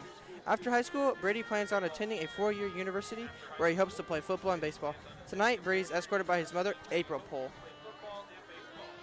Please give a final round of applause for our 2018 homecoming corps. With us to perform tonight, the crowning is our 2017 homecoming queen, Haley Austin. Haley is currently attending Maple Woods. After 2 years, she plans to transfer to Northwest University to major in either mass media, communication, and film production, and minor in theater.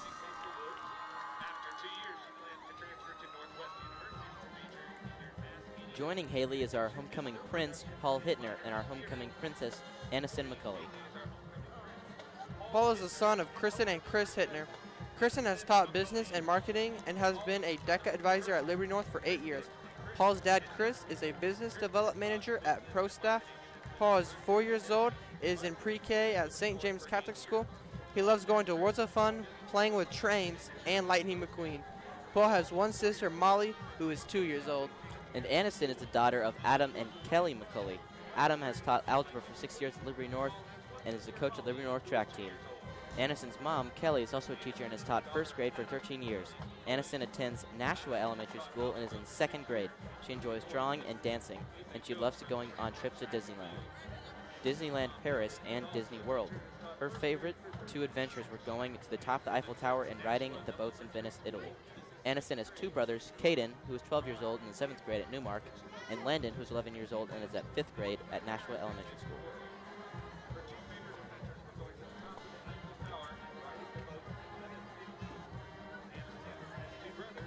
And it looks like they're getting ready to announce the winners, so we will stand by and see who wins.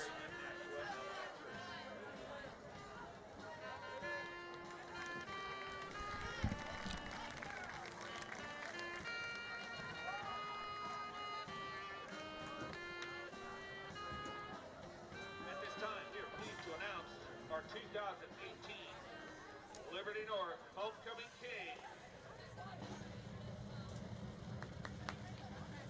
Mr. Anthony Garcia.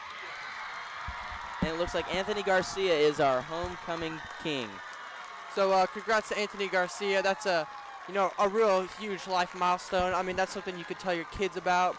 You know, if you ever have a profession, you can brag on the other guys, say, hey, I was the most popular in my high school. So a really cool honor for Anthony Garcia, something that he'll always remember. Yeah, you can see his mom, Jessica, really excited there for Anthony there.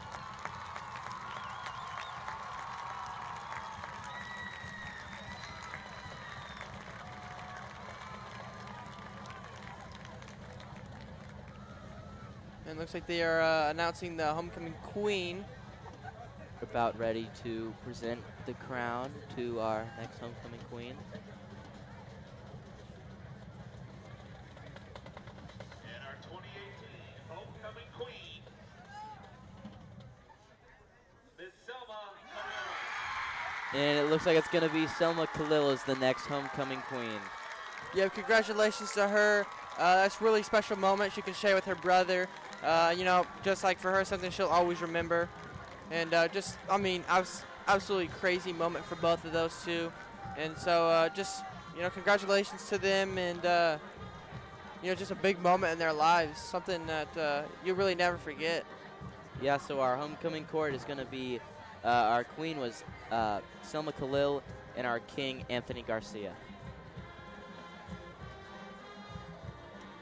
And she's all smiles after the win, her and her brother chatting it up. They're both really excited. Gotta smile for some pictures. Let's give the entire court one more big Liberty North round of applause.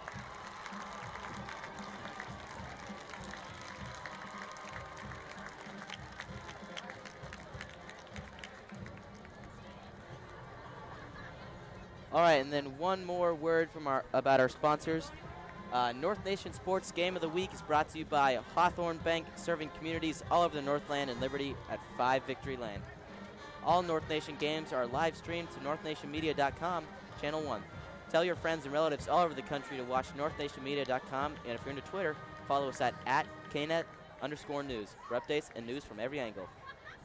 North Nation Sports Game of the Week is produced in part by Niles Media, supporting Eagle broadcast excellence in our community. And also, parents, the PTA at Liberty North is the Eagle Club. Get involved with your kids' education today at North Nation with the Eagle Club. Fifthly, Crowley Furniture is a proud supporter of our broadcast program here at Liberty North. We appreciate your support, and make sure to go visit their showroom in Liberty. And lastly, Rancho Grande Cantina is our food sponsor for our North Nation Media crew broadcasting tonight's game. Come check them out for great daily specials as well as specials during the Chiefs games. They're always available for catering and carry-out orders. Yeah. And that will conclude the presentation of the first half. Liberty North leads St. Joe Central 23-0. And just quick second to tell you guys to advertise with us, sponsor us, just do anything to help us out. Contact Jennifer Higgins at 816-736-5500 or at jenniferhiggins@lps53.org. Anything helps. But that will conclude our presentation of the first half. Liberty North leads St. Joe Central 23-0. I'm Trey DeGarmo alongside Cola Masters, and we will see you guys in the second half.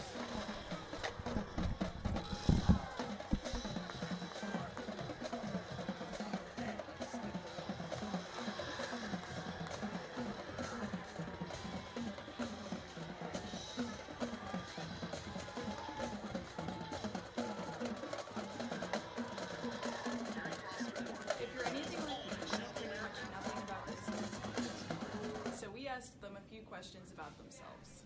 Activities I do, I play baseball, I play soccer, I'm in Link, EIP, and Educators Rising. Some activities I am in is like Link, a student ambassador, I was in Key Club, yeah. I am in basketball, baseball, and football. My name is Lillian, and right now I'm involved in Stuco, EIP, and Link. I'm a part of the basketball team, tennis team, fresh club, I think that's it. I'm Bailey, and I'm involved in soccer, student council, Key Club, HOSA, Link, and EIP. I'm involved in HOSA, student council, LNHS, and I've done cross country for 4 years. I'm Josie, and I'm involved in HOSA, student council, Link, National Honor Society. I play tennis, and I'm in the trap shooting club. As of right now, I play football, I've played basketball, and I run track. I'm in Link, and I'm a student ambassador. I think that's about it. The activity that takes up most of my time is probably debate. A fun fact about me is I hate Chipotle. I don't like it at all. Yeah. I've played soccer for 13 years. I actually love to go hunting and fishing. I've been doing it since I was a little kid and plan to do it forever. I was a gymnast for 9 years, but I quit now. I love country music. That's a pretty fun fact. I was a swimmer. In 6th grade, I beat up Lily and Leslie with a hairbrush. I have a pet snake. Well, I'm attempting to play the guitar, though I don't know if that'll happen. I am bilingual. If I could tell an underclassman anything, it would probably just be to get involved and make friends and just have fun. Like, we only have 4 years, so make the best of it. I think choose what you want to do and stick with it and put in the extra hours if you want to do something after school. Grades do matter right now, even if they seem like they don't, like they really do. Some advice I have for underclassmen is just be you, work hard, and good things will come to people that work hard. I would say to get involved in a lot of things because it makes high school a lot more fun. One piece of advice that I have is to definitely get involved. It just makes school so much more fun, and it actually helps it go by a lot faster too. You're only here for 4 years, so just get involved, go to sporting events, do your homework, and just make the most of it. Go to all the sporting events or Nest Fest and things like that. To get involved, have fun, enjoy your time here because it goes fast, and just do your homework, get good grades, and just be a good person. The advice I would get is it's never too early to start planning about your life. Like after high school, get a jump on it early, look at colleges or whatever post-education would look like.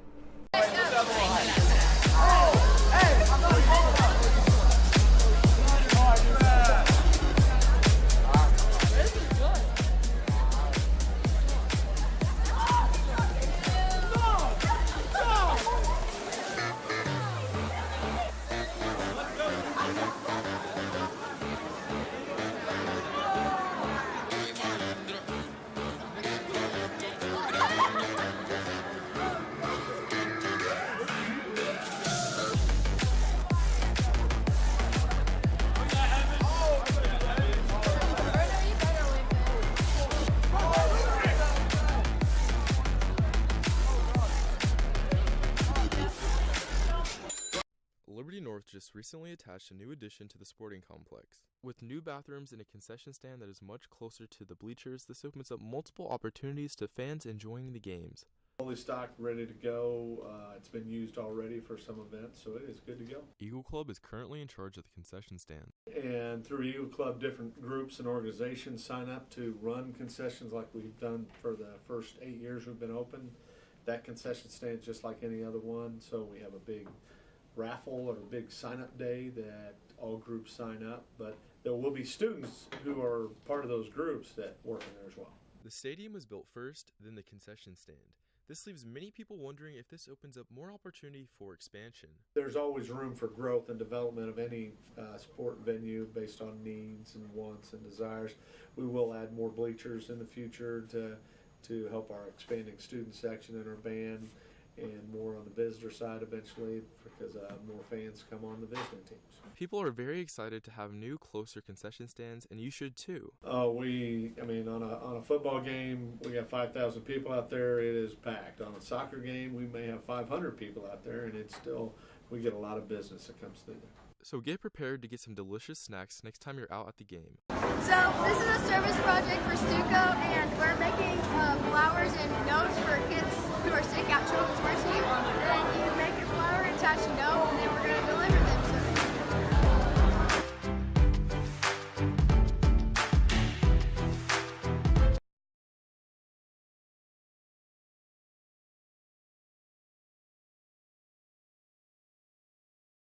If you're anything like me, you know pretty much nothing about this year's homecoming court.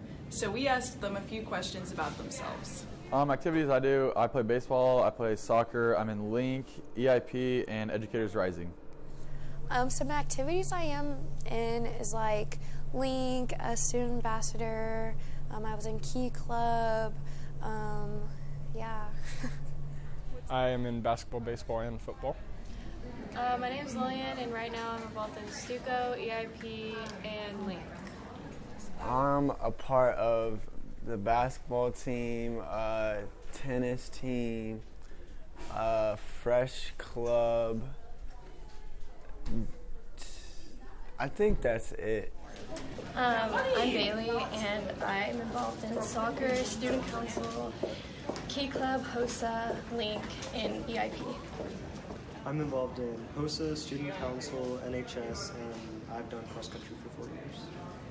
I'm Josie, and I'm involved in HOCO, student council, Link, National Honor Society. I play tennis, and I'm in the trap shooting club. As right now, I play football, I've played basketball, and I run track. I'm in Link, and I'm a student ambassador. I think that's about it. The activity that takes up most of my time is probably debate. A fun fact about me is I hate Chipotle. I don't like it at all. Yeah. I've played soccer for 13 years. I actually love to go hunting and fishing. I've been doing it since I was a little kid and plan to do it forever. I was a gymnast for 9 years, but I quit now. I love country music. That's a pretty fun fact. I was a swimmer. In 6th grade, I beat up Lily and Leslie with a hairbrush. I have a pet snake. Well, I'm attempting to play the guitar, though I don't know if that'll happen. I am bilingual. If I could tell an underclassman anything, it'd probably just be to get involved and make friends and just have fun. Like, we only have 4 years, so make the best of it. I think choose what you want to do and stick with it and put in the extra hours if you want to do something after school. Grades do matter right now, even if they seem like they don't, like they really do. Some advice I have for underclassmen is just be you, work hard, and good things will come to people that work hard.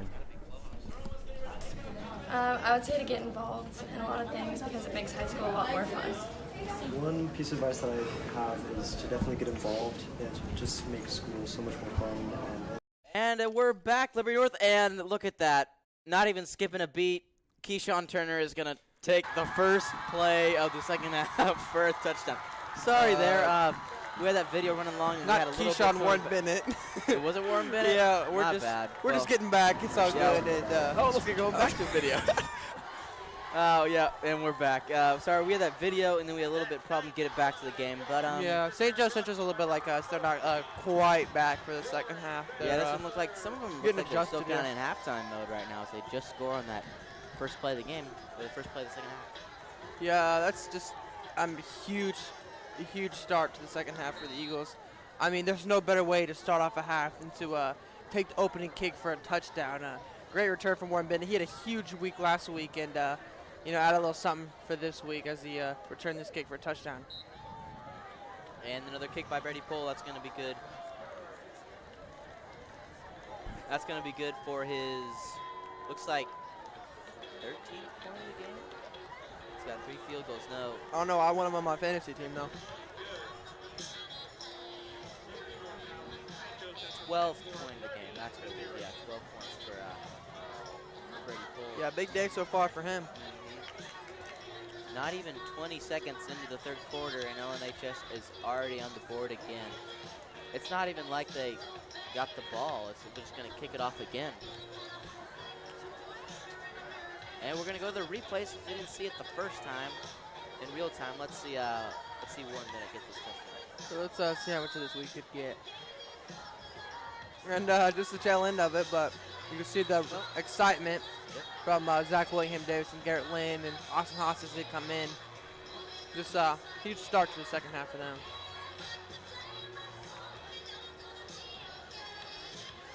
And looks like Brady Pohl will be back to kick it off, and fully expect another touchback for the Eagles. Yeah. I don't really think they're going to give them any chance to score, give them any leverage here at this point. Might as well just step on their throats and get this one over with. Give them that touchback early. And sure enough, another touchback. Yep, out of the back of the end zone, big kick, and not really a shot for St. Joe Central to do what Liberty North just did. Nope. I know it's actually St. Joe Central's first kickoff of the game. Yep. Special teams has not been great for St. Joe Central tonight. Well, not really. Any of their team has been amazing tonight. They don't have any points on the board, and their defense has given up points every single possession. Yeah, Liberty North just having their way with the Indians all game. I mean, 30-0. So you can see it in the score. Oh, a little bit of a different play call this time. Just a straight up handoff to the outside. He's going to get a couple yards off. Yeah, a little bit of a, we're in that two-back set. Two running backs both next to the quarterback, and quarterback just going to fake it to the one receiver, or excuse me, the one running back. He's going to do a little twist, hand it to the other running back to try to get the defense flowing one way and get the ball the other way. Turn. Yep. Get the other side. Looks like St. Joe's coming out with a little bit of a offensive style with that first play, trying to switch it up a little bit, catch Liberty North off guard. They're going to run a little wishbone here. Another option play, possibly, and they're just going to beat that one up.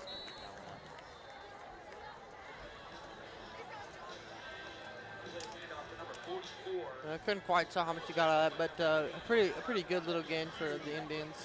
And that'll bring up third down about 2 yards. So this is a pretty big play for St. Joe Central. They're going to try to convert the first third down of the second half and try to, maybe end the drive in some points. Maybe. That would be the goal. That's the ultimate goal, yeah. Wells back behind the shotgun like normal. And he takes back, but he's going to pass. It's going to be a quick pass, but it's going to be on the ground. Oh, man. Intended receiver number 16. That's Landon Pasley again. And he's running a little quick slant there. Wells tried to get it to him quick because there's a quick slant. Got to thread the needle there between the linebacker and corner. And Pasley's not able to come up with the catch, but it looks like the referees are going to call a pass interference on the Eagles. 39, Nico Pelkey there. Yep, just got to him a little early, and it'll cost him 5 yards from the spot. And that'll be a first down. Yeah, that'll give St. Joe their fourth or fifth first down here of the game. It's got to be good just to be able to almost get out of your own territory and maybe put some points on the board here.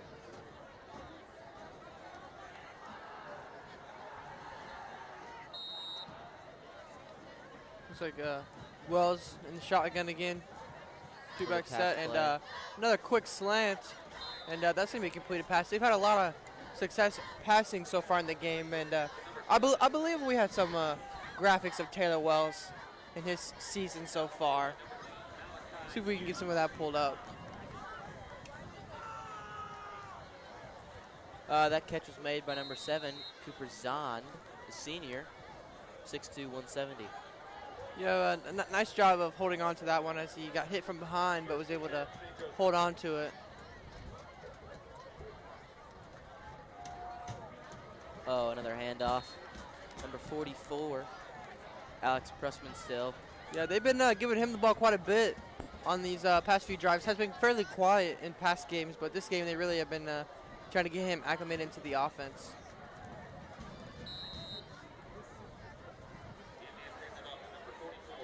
Look like it's going to be second and long again for the Indians. That's kind of been story of their night. Second or third and long, and trying to convert.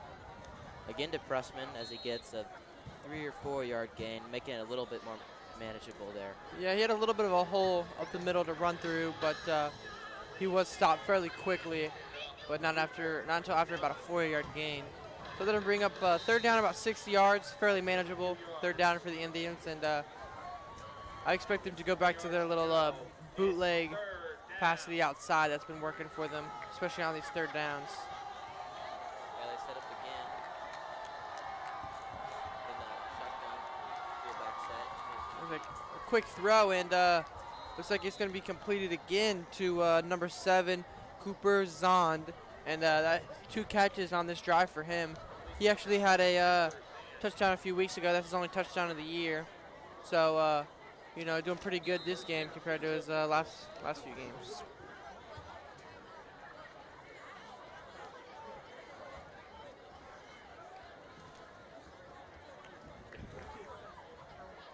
And they set up here. Indians the farthest they've been into the North. Oh, and he's going to be brought down. Yeah, it looked like he was trying to pitch it out to his running back on the option, but he got wrapped up before he really could do anything. So he did a good job of just protecting the ball, making sure they don't give the ball away. Yeah, just as I said that they were as deep as they can be, or as deep as they've been into Liberty North territory. They take a sack there and they lose a couple yards. Yeah, a little bit of a commentator jinx, but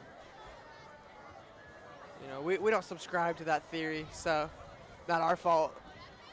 Looks like Central will line up in a wishbone 2-back set, and he'll roll around to the right side. That's Taylor Wells, and throw around. Oh, it's knocked away. Yeah, the pass was actually cut off and knocked away by number 1, Tyler Eckersley. Nice play to cut off. Looked like number 16, Landon Pasley intended receiver again, and looked like he was running a little comeback on the short side of the field. Tyler Eckersley did a great job of reading it and jumping the pass. Dallas going to set up 3rd and long for the Indians here. Coming in 4 minutes into the 3rd quarter. Yeah, the Indians are going to hope to get something out of this drive. They're once again in Eagle territory, and last time they had decent field position, they were not able to convert. So this time they're going to hope to convert. And a lot of pressure coming on it. Oh, and he's going to be sacked again. Oh man, and that is number 2, Samuel Henderson, finishing up the sack there, and that's really just going to halt their drive. That's going to bring up 4th down and long. And the Indians are going to have to punt. But great play from the Eagles. They brought pressure really quick, and they did a good job of wrapping up. And let's take a replay. Take a look at that. It looks like the initial contact was number 40, Andrew Stevenson, or number 90, Jersey Braden, and then Andrew Stevenson coming in, then finishing off. Yep, got some Eagles coming in, delivering some initial blows, and then Samuel Henderson was able to finish it off with him. And that'll bring up a punt for St. Joe Central. And it looks like it will be returned, and that's A.J. Wood. And wow, he is actually brought down. Great play on the special teams unit for St. Joe Central. A.J. Wood was not able to get anything out of the return, and the Eagles will start deep in their own territory at about the 11-yard line. So something the Eagles haven't really dealt with too much in this game, bad field position. Last time they didn't have good field position, they scored just a field goal. But I do believe every time the Eagles have gotten the ball, they've scored. So yeah. I don't think Coach Jones is too worried about his offense at the moment. And that'll bring the Eagles offense onto the field. Starting at about the 11-yard line, Jake Van Dyne hopes to get this explosive offense going again. Just taking some time off the clock, maybe putting some points on the board here. Yeah, they'll hand it up to Keyshawn Turner going up the middle. He breaks a couple tackles and gets dragged down after a pretty decent game. This is actually their first drive of the second half. First time they got the ball, they just took the kick for a touchdown, as you guys saw. So Van Dyne's going to have to get his team, his offense going here in the second half. Yeah, their first place from scrimmage showed to be pretty good for 5 yards from Turner. Is going to bring up 2nd and 5 from about the 20-yard line.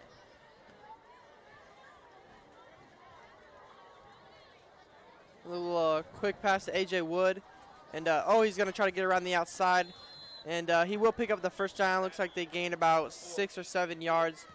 Looks like they just had a quick little a hitch to A.J. Wood. He ran about 6 yards and stopped to come back to the quarterback. Van Dyne hit him real quick, and nice gain for the Eagles. But it looks like it will come back. There's some laundry on the field.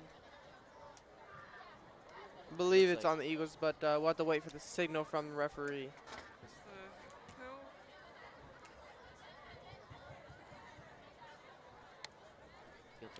Looks like there was too many men on the field for the Eagles there, so that is going to bring them back to their original line of scrimmage.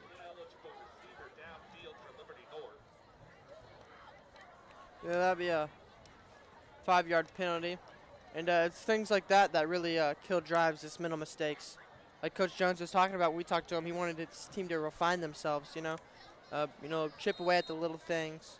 and refine and improve a lot. But that right there doesn't look like they refined at all. I mean, that's a silly mistake. Can't be making stuff like that.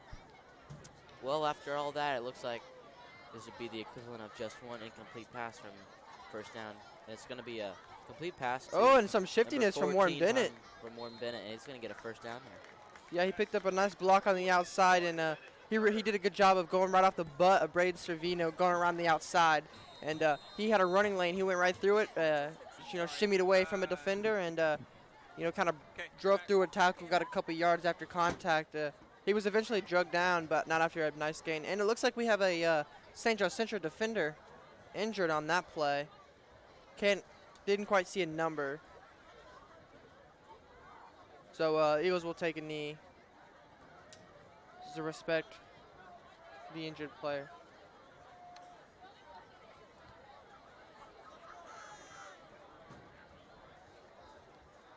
And now we're taking a look at a little comparison between the two running backs of these two teams. That'd be Keyshawn Turner. So far in his season, he had 76 carries for 368 yards, and that's about 4.8 yards a carry and 5 touchdowns on the season. And then Hunter Madison, he's got 59 carries in the year. Haven't seen much of him tonight with 358 yards, so pretty close to Keyshawn after 4 games. 6.1 average yards, and then only 2 rushing touchdowns. So more carries and yards for Keyshawn along with touchdowns, but more average yards of play for Madison. Yeah, Madison is really making every time he gets the ball count. 6 yards a carry is very impressive. Keyshawn's 4.8 is almost just as impressive, but those 5 touchdowns really stand out.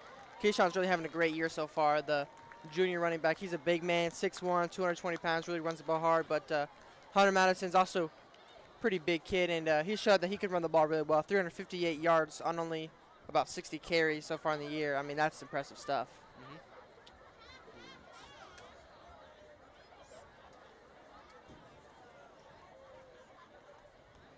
And it looks like the injured player is up off the field. Never really did get a number on him, but out come the Eagle offense again, trying to advance here to get into Indian territory.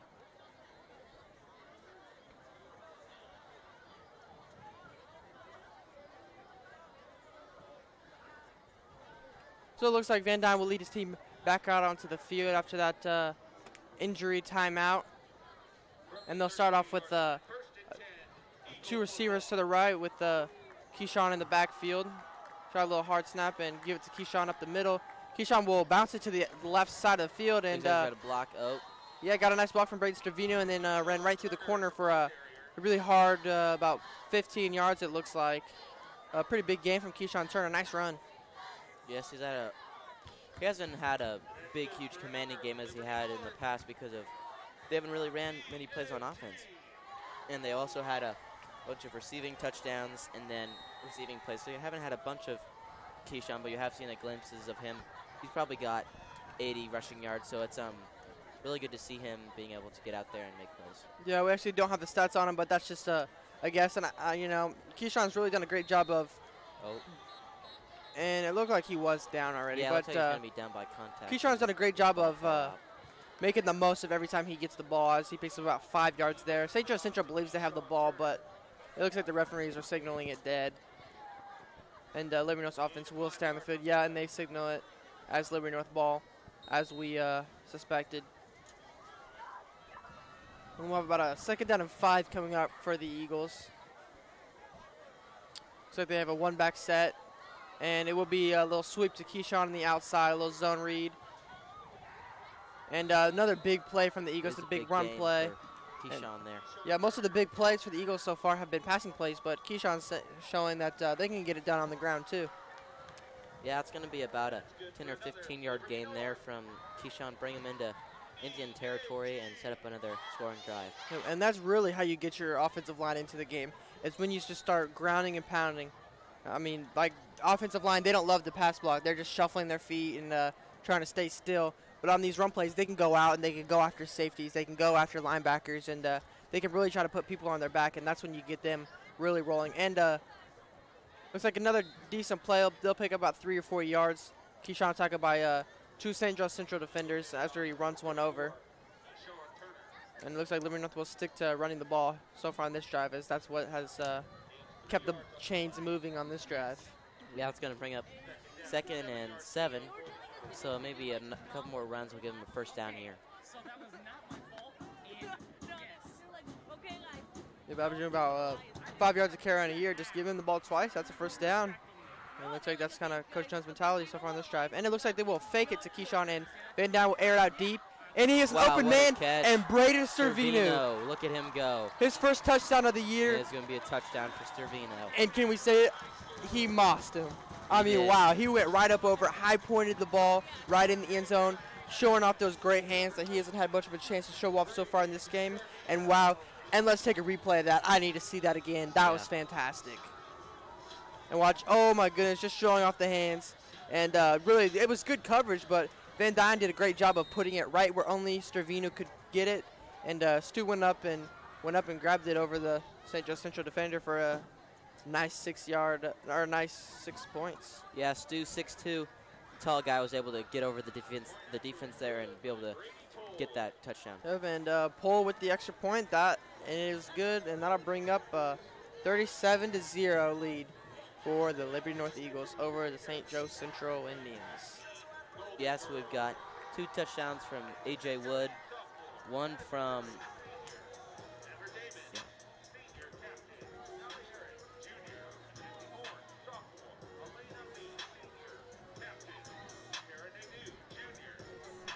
And looks like the Indians will line up to get another kickoff. They're going to hope to get some points on the board at least.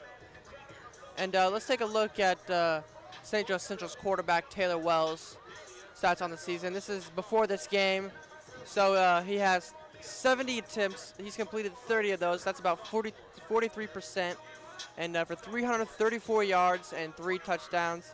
So not the most efficient. They've thrown the ball quite a bit. And 43% is a little shaky, but pretty solid for a guy that's able to run the ball as well as him. And 334 yards is pretty solid. Yeah, we've got 4 touchdowns here on the night, and then 3 field goals. 2 touchdowns from H.A. Wood, and then 1 there coming from Servino, is really bringing an offensive power here for Liberty North. And the kick is underway, and it looks like another good kick from Brady Pohl. And absolutely, that is another touchback. The Eagles will do their usual running through the end zone just to show off a little bit. Yeah, and that'll bring the Eagle defense back on the field, as both the offense and the defense are getting pretty equal work out here, not getting too tired.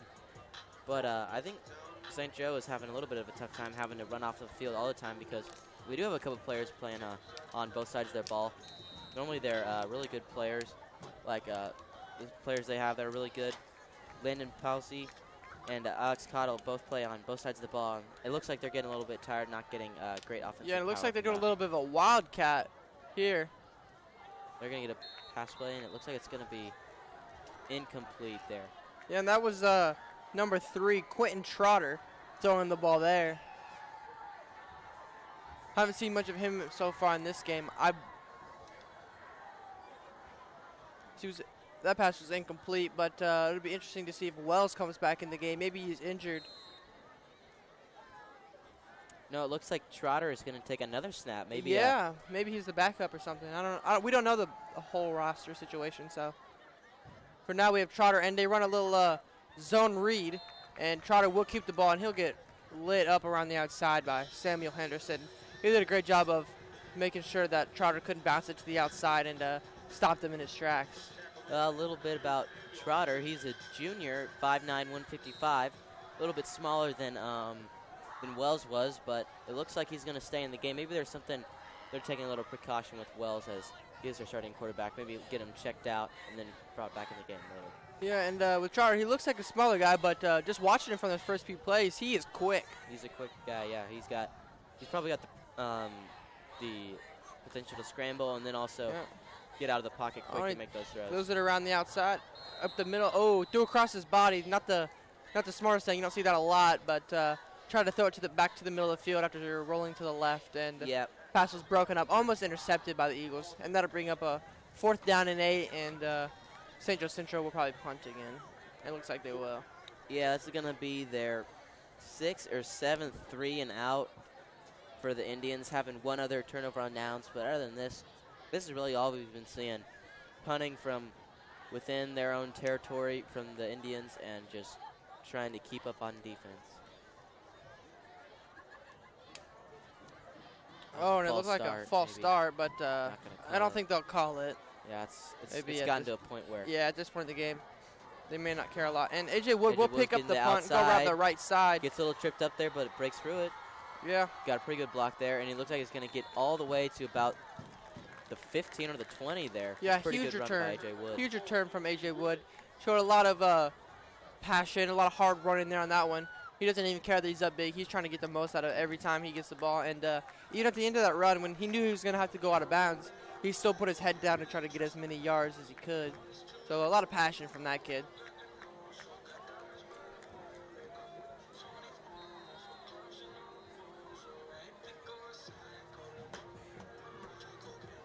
And we got a replay of that kickoff return, or that punt return there from AJ Wood. So here's a punt, a little bit of a shorter punt, but AJ Wood does a great job of getting it off the high bounce. And sees that he doesn't have anything to left, so immediately runs around to the right, trying to beat everyone with his speed, as he's done also all game. And eventually gets brought down, but here we have Zach Davis not able to get anything out of that run. Looks like it'll be back to the line of scrimmage. Oh, and here it looks like Liberty North has actually brought in their backup quarterback. That would be number 10, Ian Bollinger, the sophomore. He's 6'2", 165 pounds. And I believe that this is just his second outing, as he also played against Truman, I think 2 or 3 weeks ago. 3 weeks ago for the Eagles. It seems that Coach Jones and the Eagle offense have decided that it's to the point of no return for the Indians, and they're going to not try and risk their star quarterback, Jake Van Dyne. Yeah, and they're going to run a little sweep around the outside to wide receiver Tyler Janess, another sophomore. He shows a lot of potential. He's a bigger kid at 6 foot, and really hard runner, as you saw in that one. He lowered his head and tried to get as many yards as he could. Looks like most of the offensive line stays in, and then they bring in a bunch of the newer faces that don't get a bunch of playing time into this game. And here we are headed into the fourth quarter. The Eagles will lock their wings. They are winning 37-0 against the St. Joe Indians. And, yeah, Coach Jones really couldn't have asked for anything better. I mean, their offense got out to a fast start. They never stopped. Their defense never let up. And, you know, that reflects on the scoreboard. A 37-0 lead is impressive no matter who you're playing. So the Eagles have to be happy. And for the Indians, you know, in this fourth quarter, they're just going to try to get some points on the board. They don't want to go scoreless. That's never something you want, obviously. So we'll see if they can turn it around a little bit in the fourth quarter. But it looks like both teams have kind of accepted the fate as some backups are coming in for both of the teams. But it's going to give us an early look at some of the sophomores and some of the juniors who don't get a lot of playing time for both these teams. It's a great chance to see some development from those younger players, and it's a great chance for them to get in. We got a pretty good shot of Mitchell up there in the booth. Say hi, Mitchell. Yeah, you see he's on the little panel with 3 on the right, just waved his arm. And Mitchell's a beloved guy around this Eagle studio. And we don't really know what – he doesn't have a really specific title, but if you ask him to do it, he'll probably do it. Yeah, he's everything. Anything you need, he's got it. And let's go back to the game real quick. The Eagles line up in a 2-receiver set. And off to Zach Davis up the middle again. He's probably going to get 3 or 4 yards in that play. And we'll see if they are given the first down or not. That was 3rd and 4. And it looks like they will spot them. Oh, it's going to be close, but it looks like they will give them the first down. That'll bring up first down and goal from about the 9-yard line, it looks like. And it looks like they will line up in a single back set with 2 receivers on the right. They'll motion over to the left and hand it off to Tyler Janessa on the left side, a little sweep. And he lowers his head, trucks the St. Joe Central defender for a couple yards on that one. Looks like he got about 3 or 4 yards out of that. Yeah, Tyler, like most football players here in the school, have been playing ever since like they can remember as little kids with Pop Warner, which is so popular here in Liberty. And because he's a sophomore, hasn't gotten a bunch of varsity opportunity to play. But it's good to see him getting out there and, along with his other sophomore buddies, getting some playing time here against the failing Central Indians. Yeah, and looks like we have some laundry on the field here. The referees are talking it over. They're not sure what they're going to call. And it will be holding on the Eagles. That'll set it back 10 yards from the spot. So it'll be about 1st and goal from maybe the 15-yard line, somewhere around there. And that'll put the Eagles behind the chains. Coach Jones won't be too happy about that, but 37-0 is nothing to be upset about, so can't be too mad.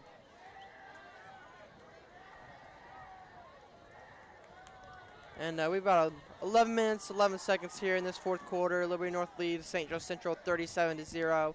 Liberty North has really just had their way with the Indians in this entire game. Liberty North has scored on every drive they've had. And St. Joe Central has only been in Eagle territory twice, and they really just got to the shallow end of the territory. Yeah. And it looks like they've gotten to the point, at least the officials have conversed, and they're going to start running this clock, get this game just about over with, as the score has been a little bit unsurpassable for the Indians. Yeah, and for those of you that do not know what a running clock means, it just means that from where you start, like timeouts, out of bounds, scoring plays will not stop the clock. So the game will be over in 10 minutes and 37 seconds exactly. There will be no stoppages of time. And that was a pretty good run by 34. Zach Davis is getting a little bit more playing time, with Keyshawn getting some much-needed off time as they bring in the subs here. Yeah, and that'll bring up, looks like 2nd down and 16 for the Eagles. And Bollinger will take the snap. He'll have Tyler Janess motion to the right, and a little sweep to him again. I believe that was the 3rd time they've ran that to Janess. And he will gain just a couple yards on that. And it looks like we have an injured Indian on the field. That's another injury, so the referees will signal that is an injury timeout. Injury timeout on the field. And can't quite see the number on this one, but of course we all hope he's okay. I mean, at the end of the day, it's just a game. And, you know, you hate to see anyone get injured seriously or injured at all. No, on either side, yeah, you really hate to see that. Yeah. It looks like they are going to keep the clock still. At least maybe if they score another touchdown here, they'll decide to keep it running. It looks like it's going to be 3rd and goal from around the 6. Yeah, I believe for injuries they do stop the clock just because you don't know how long that's going to take. Could run off. So, yeah, they'll start the clock right away. Mm-hmm. So, yeah, injuries are a different story for our running clock. Just because if a guy breaks his leg, they don't want that to take up the rest of the game. Just some clarification. And it looks like the Eagles will have a single back set. Bollinger will take it from the shotgun. He'll hand it up the middle to Zach Willingham Davis, and he'll stride forward. Looks like he'll get to about the 2-yard line of the Indians. The Eagles will look to score once again and continue the trend of scoring on every drive, even with their backups in. And I know that's something that the coaches over at Liberty North really take pride in, is even when their backups come in, they don't break stride. They want the starters to hit the backups in stride and just have them continue the game running. And that'll bring up 4th down, about 3 yards, but really just to the goal line. Yeah, Bollinger will take it from shotgun. And they are going to get an offside penalty here. And it looks like neutral zone infraction, looks like. Yep, they will call it neutral zone. And that is an automatic 1st down. It will be half the distance of the goal. Normally a 5-yard penalty, but when you get inside the 10, it's half the distance. And I believe automatic 1st down. Well, if not. Well, maybe not. Well, if not here, the Eagles still don't really get many opportunities at practice to try and get these goal line plays. So even though it is 4th down, they're probably going to try and get it in the end zone here. Get some real-life defense. And Davis, he gets tripped up. Big stop for the Indians.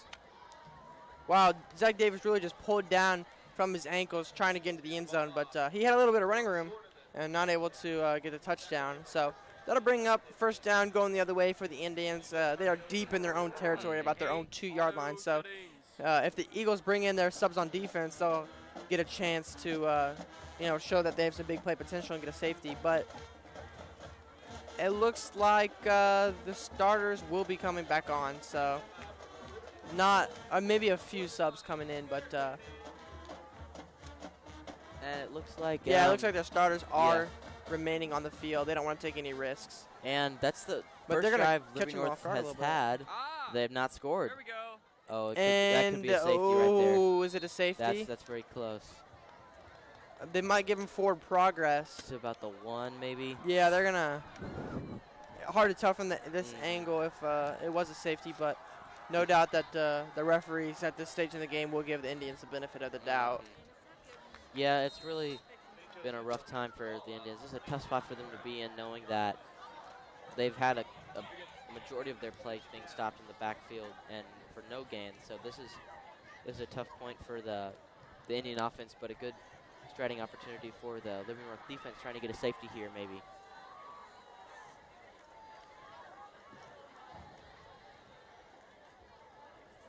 Trotter steps back in the backfield, gets a pass, and it looks like it's going to just fall short, though. Incomplete.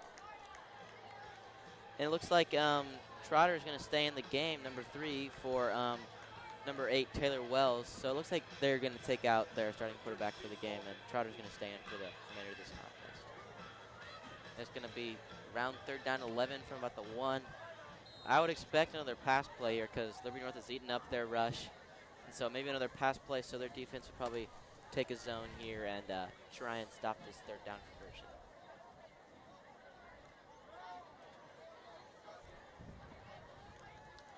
Yeah, and the Indians are going to try to avoid a safety at any cost. Any penalties in the end zone will be a safety, so they need to be careful. And it looks like they will get the pass off. And, wow, that can't see any receivers around there. But like intentional grounding there. Yeah. Didn't see any receiver there, but we didn't have a great angle from the camera. Yeah, so. not pretty zoomed in there. So, and do the referees even really want to call it at that point? Not really. But, yeah, the win's pretty much secured for the Eagles. That'll improve their record to, what is that? 3-2 on the year. So they would go over 500. And then 3-0 I believe yeah. that is the first time they have been over 500 with Coach Jones. So a pretty big achievement there for them. And the Indians will unfortunately fall to 1-4 with their only win being over Truman last week. And, you know, the Indians are really going to want to take what they had from this game and improve on pretty much everything. But looks like the Eagles will take the punt. And this number 81, Caden Armstead, the sophomore, taking it for a little bit and getting to about midfield here. Yeah, nice little return. Showed a little bit of shiftiness, trying to evade some defenders and got himself around midfield. Yeah, you can see here. Yeah, the Indians are going to fall to 1-4 and 1-2 in the conference, and Liberty North is going to grow to 3-2, 3-0 in the conference as they go into Staley next week. It should be a difficult game as Staley is the reigning state champions, and it's going to be their homecoming game, so they should have a great atmosphere. And so Liberty North will have a tough one next week, but hopefully they'll take in this this great momentum from these last 2 games. Big game against Liberty in their homecoming game this week, and maybe try and pull out a win on the road against Staley. Yeah, and here's number 24, Jason White, the junior. Looks like a hard run from him. Looks like he got about 10 yards maybe on that run. That was really nice. And, you know, it's a big win in a big game for Liberty North. And this is their homecoming week. It's always big to get a win on homecoming. And looks like Liberty North will bring in another backup quarterback. It'd be number 9. We don't know who it is. I think it may be Cade DeValcanair, number 9. Yeah, Cade DeValcanair. So they'll have the 3rd string running or quarterback coming in. So a lot of backups coming in for them. Thanks, man.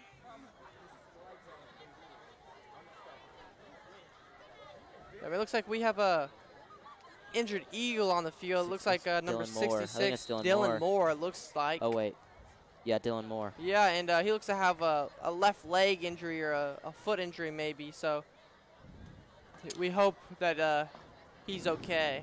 Dylan Moore does play both sides of the ball, but a little something interesting here. On defense, he has to be when he's on defense, he has to be number 66. When he goes on to the offense, he has to be number 97. So we have to switch jerseys there, and that's something a little bit interesting you don't normally see.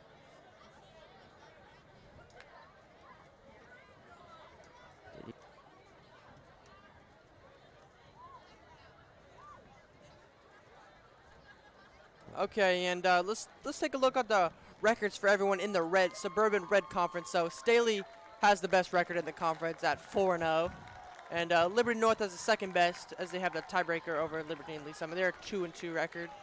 Lee Summit and Liberty at 2-2 right below them, and then Park Hill South at 1-3. Their only win is actually against Central, and then Central's 1-3 as well. They'll be 1-4 after this game, but their only wins over Truman, and Truman's 0-4 currently. We don't have anything on these other games, so we don't know what everyone's record will be after, but that is everyone's record as it stands. And just to clarify a little bit, the conference and district are completely different. So conference is regular season. That's like the teams that you'll play mostly in the regular season. And the conference champ is just based off a regular season record. And then once you're done with the regular season, you go into postseason, and that's when you start playing your district teams. So these teams that are in the same conference, they are not necessarily going to be playing each other. Once you get to postseason, it's going to be them playing their teams in their districts. So that'll bring up about 3 minutes left in the game.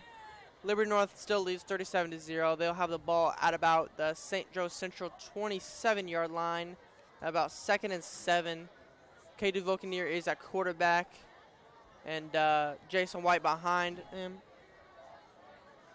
And we just actually got news that Liberty is up 39-35 with only 1 minute left over Lee Summit North. And that's actually huge, as that if Liberty loses that game, they would fall below 500, but it looks like they are leading, so if they're able to win it, they can keep it the same record as Liberty North. Yeah, and Liberty North ended up losing to Lee Summit North first game of the season. Yep. So Liberty North was just not able to stop the run in that game, but it looks like Liberty didn't have a lot of defense going, but they were able to outscore them. Mm-hmm. So a little bit interesting here. Both Liberty North and Liberty have beaten Truman. Liberty's beaten Park Hill. Liberty North lost. Liberty looks like they may end up defeating Lee Summit North, and Liberty North ended up losing to Lee Summit North.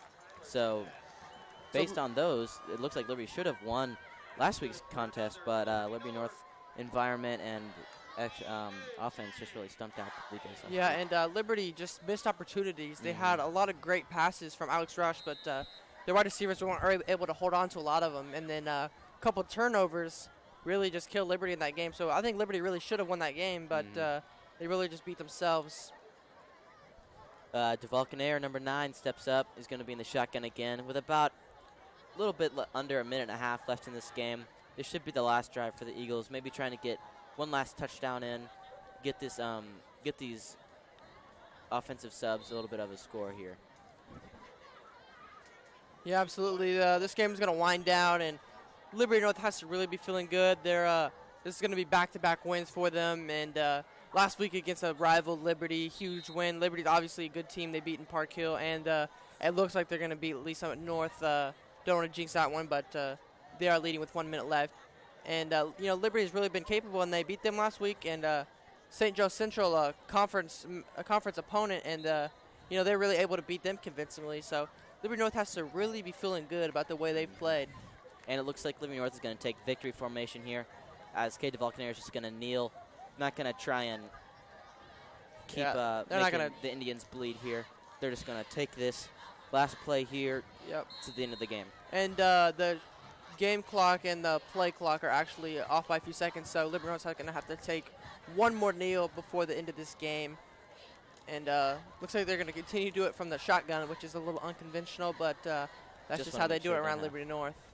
Yep, it looks like they're not even going to. And they may just reset the play clock to make sure that they don't really have to kneel again. And that is going to end it, folks. Liberty North taking this game 37-0 on their own home turf during their own homecoming game. Yep, Liberty North has to really be feeling good about this, as we've talked about, and 37-0 win is something good regardless of who you're playing, especially if you're playing a conference opponent. Players like Jake Van Dyne, Keyshawn Turner, AJ Wood, they all shined in this game. Liberty North's defense played outstanding. Shutout, that's huge in any point of the game. And so that'll wrap up our broadcast of this. All right, we're going to take a couple look at some big plays here from the game. from our replay crew here in the studio, and so we're going to take a couple looks at some replays here. Yeah, we don't want you guys to go off feeling empty. We want to show you guys some of the best plays of the night. And here we had that diving catch, the first touchdown for the Eagles, as Jake Van Dyne airs it out, about a 40-yard throw. And here, A.J. Wood again, his second touchdown of the year. This was on the second drive of the game. Push, and wow, just a huge play on the first 2 drives that really set the tone for the Eagles in this game, and let St. Joe Central know that the Eagles came here to play. Yeah, they did. And here's another wide receiver screen that ended up working out pretty well for A.J. Wood. Yeah, this one actually got called back. It's blocking the back on the right side of your screen, but A.J. Wood showing a lot of speed here. So he ends up getting pushed down, but not until after a huge play for the Eagles. Here again, we have Jake Van Dyne aired out another wide receiver screen, this time to Braden Servino. I believe it was the very next play after. And juiced a couple of defenders. And ends up just lowering his shoulder there and diving forward to get a couple extra yards, and huge play for the Eagles. And here, this was a play for A.J. Wood. He's running across the field on the, I believe it was a punt return. And just trying to get as many yards as he can. Doesn't even care how much they're up by, always showing a lot of heart. And then another here by Warren Bennett had a pretty good Yeah, and here's the kickoff return for a touchdown. This is the start of the second half, kickoff return by Warren Bennett. Yeah, got a lot of key blocks there and had a lot of open lanes. Yeah, he did. So, he got just able to pretty score easy there. return for him. And that should be about it for replay, as those are the touchdowns. And then we got one more here from another long pass play from Van Dyne as he hits Braden Servino. Servino and, getting in the end zone. That'll be the last of our replays. Huge play for them, but that will conclude our broadcast of the Liberty North Eagles versus St. Joe Central. Liberty North winning by a score of 37-0. We had a blast calling this game, we did. and that'll do it for us. I'm Trader Garmo. And I'm Cole Masters, and we will see you in a couple weeks as Liberty North takes on Lee Summit here again. And until then, we will see you later.